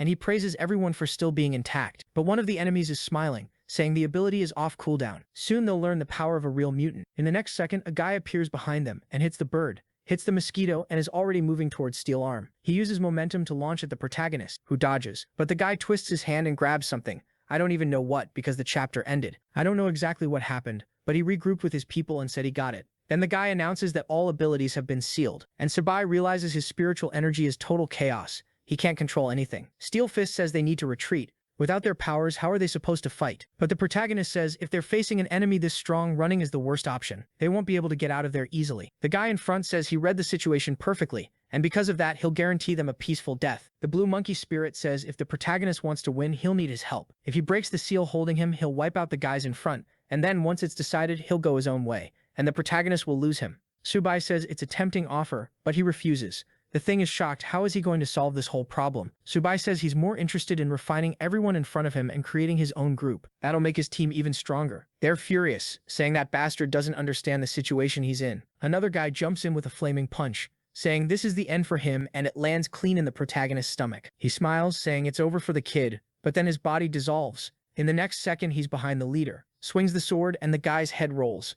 The curvy woman wants to know how that's possible. They sealed his spiritual power. How is he still using energy like that? He says it's a shame, because the only thing they sealed was his clone. The bird is confused. The clone is his skill. Yeah, the protagonist played it smart. The moment they tried to take his power, he stole the bird's power with the new ability he got to borrow once, pulled out the clone, and he's still at full strength. Volumosa is already caught, screaming for help to her senior brother, and the guy's over there activating his powers, saying the bastard must be tired of living. He throws a one punch, but the other one's a lava giant. The protagonist pulls his sword and says he knows exactly what shuts down that kind of technique. He slips right through and lands a wind slash, ends up face to face, and the guy manages to block. But the protagonist tells him to try stopping this, fires off another attack, can't even tell if he actually tore him up. Then the guy activates a clone too, but he still gets split. Once again, the spirit inside the protagonist's sword is thinking this kid really reminds him of his old master. But he can't jump to conclusions yet, he still needs solid proof. The protagonist asks what he's thinking so hard about, and he says it's nothing. Meanwhile, the rest of the group comes in praising him, asking if he's hurt, what happened. Then the enemy's body on the ground starts having its soul pulled out, yelling for the bastard to stop, but the protagonist ignores it and tells the staff to refine everything. The souls, along with the rat's souls, all get refined into the skeleton, and he keeps leveling that skeleton up and up and up, more strength, and that bastard still never does anything. Everyone levels up a bit, gets some skills, and then what? He goes to do the rock and roll on his friend. This time it's a check right on the belly button. He tells her to wake up, says she slept long enough. At first she freaks out. They tell him not to touch her. But then she changes her mind and says if he's going to touch her, at least warn her first. While the protagonist tells everyone to keep collecting the corpses and all that because he's going to have a little talk with the group. Meanwhile, the former Volumosa. Yeah, obviously he didn't kill the only woman in the group, right? Wonder why. He walks up as she screams, begging forgiveness, saying she was wrong, she didn't want to be part of that group. He says whether she lives or dies depends on her performance. She better answer everything she knows about the spirit cave. She says the best thing she can tell him is to lose interest in it. That place eats people alive. He tells her to explain. She says multiple groups from her clan already invaded that place trying to deal with things, but nobody comes out alive. The protagonist is sure their team is strong, so if those people really died in there, something's off. He tells her to explain how it happened. She says a group of 5 went into the cave while they stayed outside on guard. The team never came back, but the giant rat came out. They killed the rat and got an idea. What if they sent other creatures in? Creatures that come out alive but absorb energy. Then they just kill those creatures, and that was their plan. So the protagonist asks, so you're telling me you were sending rats into the cave to pull out energy? But that's weird. If the group went in and creatures are coming out, something doesn't add up. She says she thinks it's weird too, but it's true. He says he can't trust her. He'll have to look at her memories. Since she confessed, he can hit the same part of her brain tied to that moment and invade that specific spot. And right away he finds Qing Xuan, the former disciple, walking in there. He asks about her and why she was on that mission. The captured girl says she joined the group only a short time ago, and it looks like it was her master's idea for her to go in with everyone. Not much clothing is not a good thing. While the protagonist, hand on his chin, says, well, if that's how it is, they don't have a choice. They'll have to invade the place. He tells everyone to get ready and starts heading in. Inside, he summons a fireball, and not much clothing. Says it's strange there isn't a single spirit stone anywhere. He says it really is confusing since they were feeling spiritual energy from far away. Somewhere in there, there's a massive concentration. And then the real danger shows up. 3 paths to follow. Is he really going to split up? Maybe not. He's smarter than that. He summons the rats and says he'll see which way they go. Since they've got energy, they should know where the right place is. But the Steel Fist skeleton says they didn't sense any energy at all. If there really is something there, it's some higher being that can hide its power or something like that. The rats change expression, and then what looks like a zombie with purple skin comes in and attacks. Everyone backs off, and the captured girl recognizes him as Brother Yinfan. The protagonist is impressed that even dead, that creature had an absurd energy level.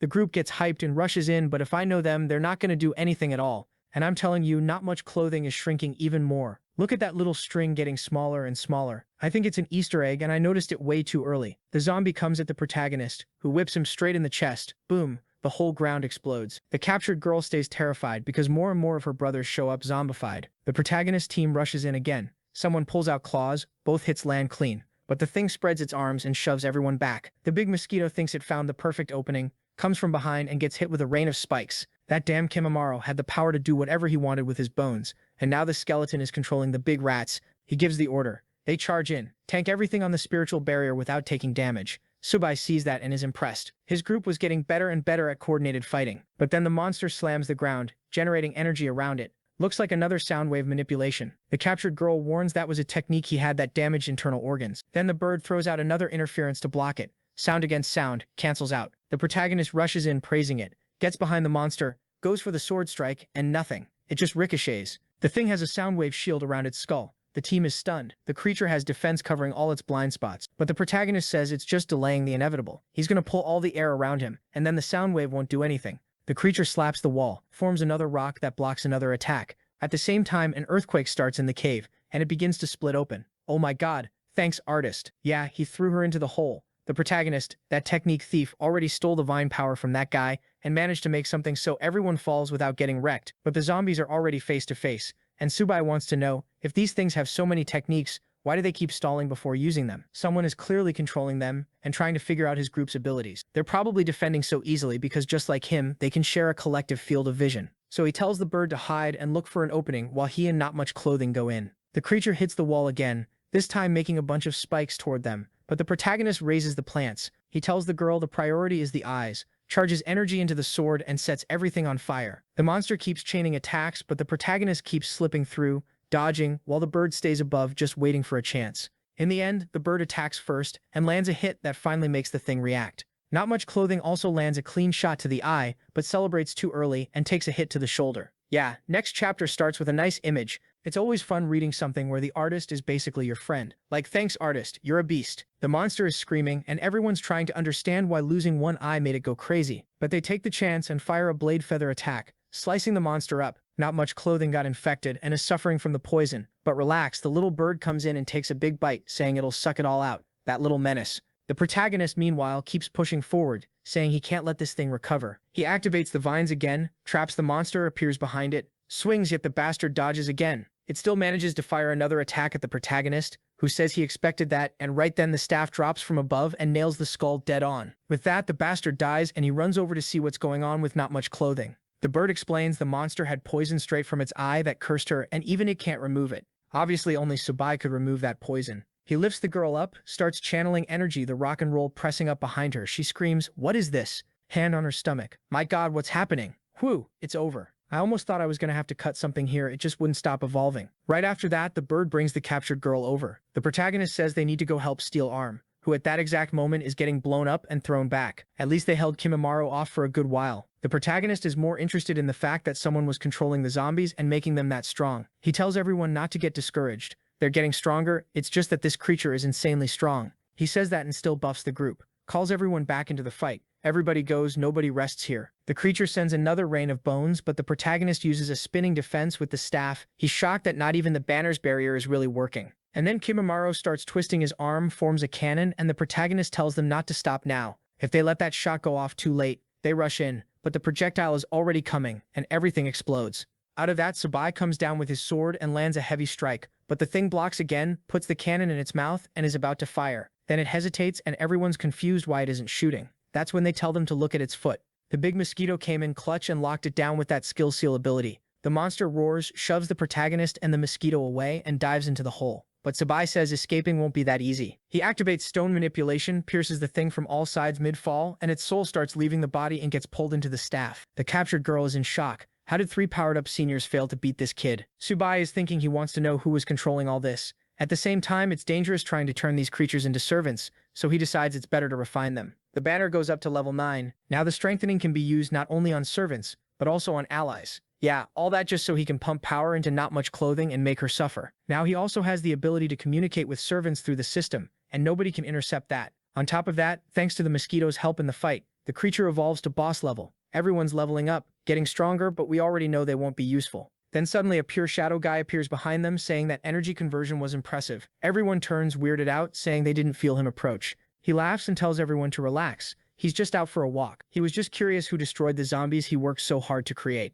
Subai asks if he developed that virus. The shadow says, yeah, you could call it the result of one of his research projects, and why don't they go down underground so they can talk? The protagonist is immediately sure this is the person absorbing the cave's spiritual energy. And Not Much Clothing charges in, basically asking to get beaten so she can be healed, saying the guy's distracted, and they have to take advantage of him being alone. But the creature dodges easily. Since she shouted the protagonist's name, the creature now knows he's Subai, which is weird. Yunbin should have killed him already. Now the protagonist wants to know how this bastard knows about Yunbin, and he attacks too, asking what the relationship is. The monster keeps dodging everyone, saying it's none of his business. All he knows is he has to finish that guy's job. The protagonist group doesn't know what to do. No attack is even touching him, and the protagonist tells everyone not to waste energy. This isn't even his real body. It's just black mist, good for nothing except communicating. The creature says he'd like to talk more, but he has to wrap things up there. He puts his hand on the wall, activates a stone control skill, and the whole cave starts shaking. At the same time, the monster disappears, saying he'll be waiting for them down below so they can play. The protagonist knows having the same ability is really rare. Since the monster is using the same technique he uses, maybe he has some kind of power that copies other people's abilities. The bird and the skeleton are, like always, completely freaking out over there. They're already like, let's get out of here. This isn't going to work for us. They want the protagonist to open up an escape route, but he says if he tries to move that much stone, he'll run out of energy, and that's even more dangerous. Besides, they're there for the spirit stone to get stronger. They're not backing down now. Little Clothes agrees, saying they're not quitting just because of some monster, and everyone's fired up. And yeah, when everybody's smiling, you just know a few people are about to die. Meanwhile, somewhere else, Wang Q is with Yu. They find the bodies? Yep, the protagonist group killed everyone here. Yu asks if Wang Q is sure, because it doesn't look like there are any stones in this cave, and there are a bunch of freshly dead bodies. But Wang Q says she's sure, she can feel a massive amount. Then the fat guy recognizes the dead people as members of the Qinshan sect. Since those guys control this area, it's weird they got wiped out. Mini Shorts recognizes the techniques used on the bodies as her master's techniques, meaning he's the one who came in here. Everyone trusts her and goes, if you say so, then it's true. The good part is there must be some stones, so we'll be able to take everything. The fat guy moves up front saying he'll clear the way. Meanwhile, Yuis is nervous about meeting the master, wondering what kind of person he is and whether she should really trust him as much as Wang Q does. They keep going, and the fat guy asks which way they should take. There are a bunch of passages and the place is more complicated than they expected. Wang Q's scared of missing the chance to find her master, when suddenly Yuis says she feels like they should go this way. Right then, Mini Short remembers that before she awakened her memories, her innate power also started working in this world. So Yuis' powers were probably starting to wake up too. And considering she was the queen of deadly toxins, there's probably some kind of poison down there, and that's what she's picking up. The fat guy says he agrees. It's way too early to give up. If both of them sense something, then there has to be something worth it. And with that, the team goes back to searching. With the protagonist group, they walked for 12 freaking hours, and then hit a dead end. They think there's no way forward, but he says that actually they finally arrived. He touches the wall, and everything opens up, revealing a place with flames and a bunch of goblins dancing in the middle. There are humans hanging upside down, getting killed and tortured. What the hell is this? One of the goblins is yelling for them to enjoy the blessing of the cult master. Everyone's confused, trying to figure out what kind of nightmare they just walked into, while the protagonist only wants to know where Qing Xuan is. He came here for her. The captured girl who's been tied up this whole time recognizes her master. It's one of the guys bleeding out, and the protagonist immediately orders all the creatures to attack, save the people, and wipe out the goblins. Some people get rescued. The monsters start dropping, and the protagonist drags one of the guys out. The goblins, on the other hand, shout for those bastards who are messing with the ritual to show themselves. Then the bird lets out a scream. Everyone freezes, and the creatures rush in. Honestly, it's only because of that scream. Otherwise, they've never been useful for anything. Steel Arm is confused. The creatures keep dying, but they don't hesitate to attack. Then all of a sudden, a guy in a suit appears from the back laughing. The creatures say the cult master has arrived, and the white-haired guy shouts Subai's name. Everyone recognizes it. It's the same voice as that shadow from before. The skeleton charges in with everyone at the same time, saying this time he won't use any cheap tricks. But with a simple hand motion, the guy creates a perfect illusion. The big bird tries to clutch it. For once, that bird actually does something.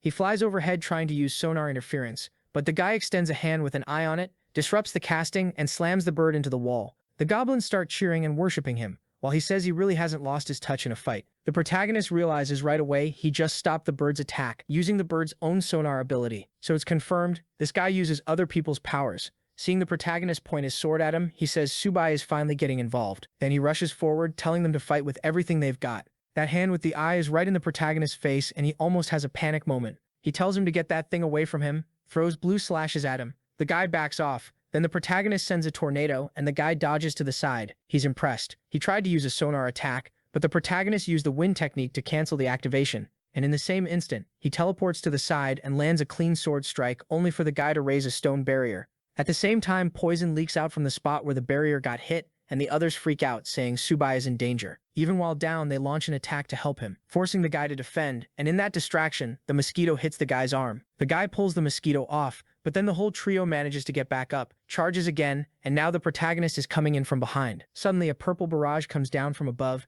and he says it's useless. Everyone gets locked in place. The captive girl can't understand how he's using so many abilities back to back. The protagonist, though, notices something. The guy used that ability even while the mosquito was restricting him. That means he has more than one spiritual vein in his body. The guy turns around and praises him. No wonder the kid's so strong, you figured out a secret like that in one move. And yeah, he has 4 spiritual veins because his body is a combination of countless entities. The goblins ask, Master, do you really think it's smart to tell him that?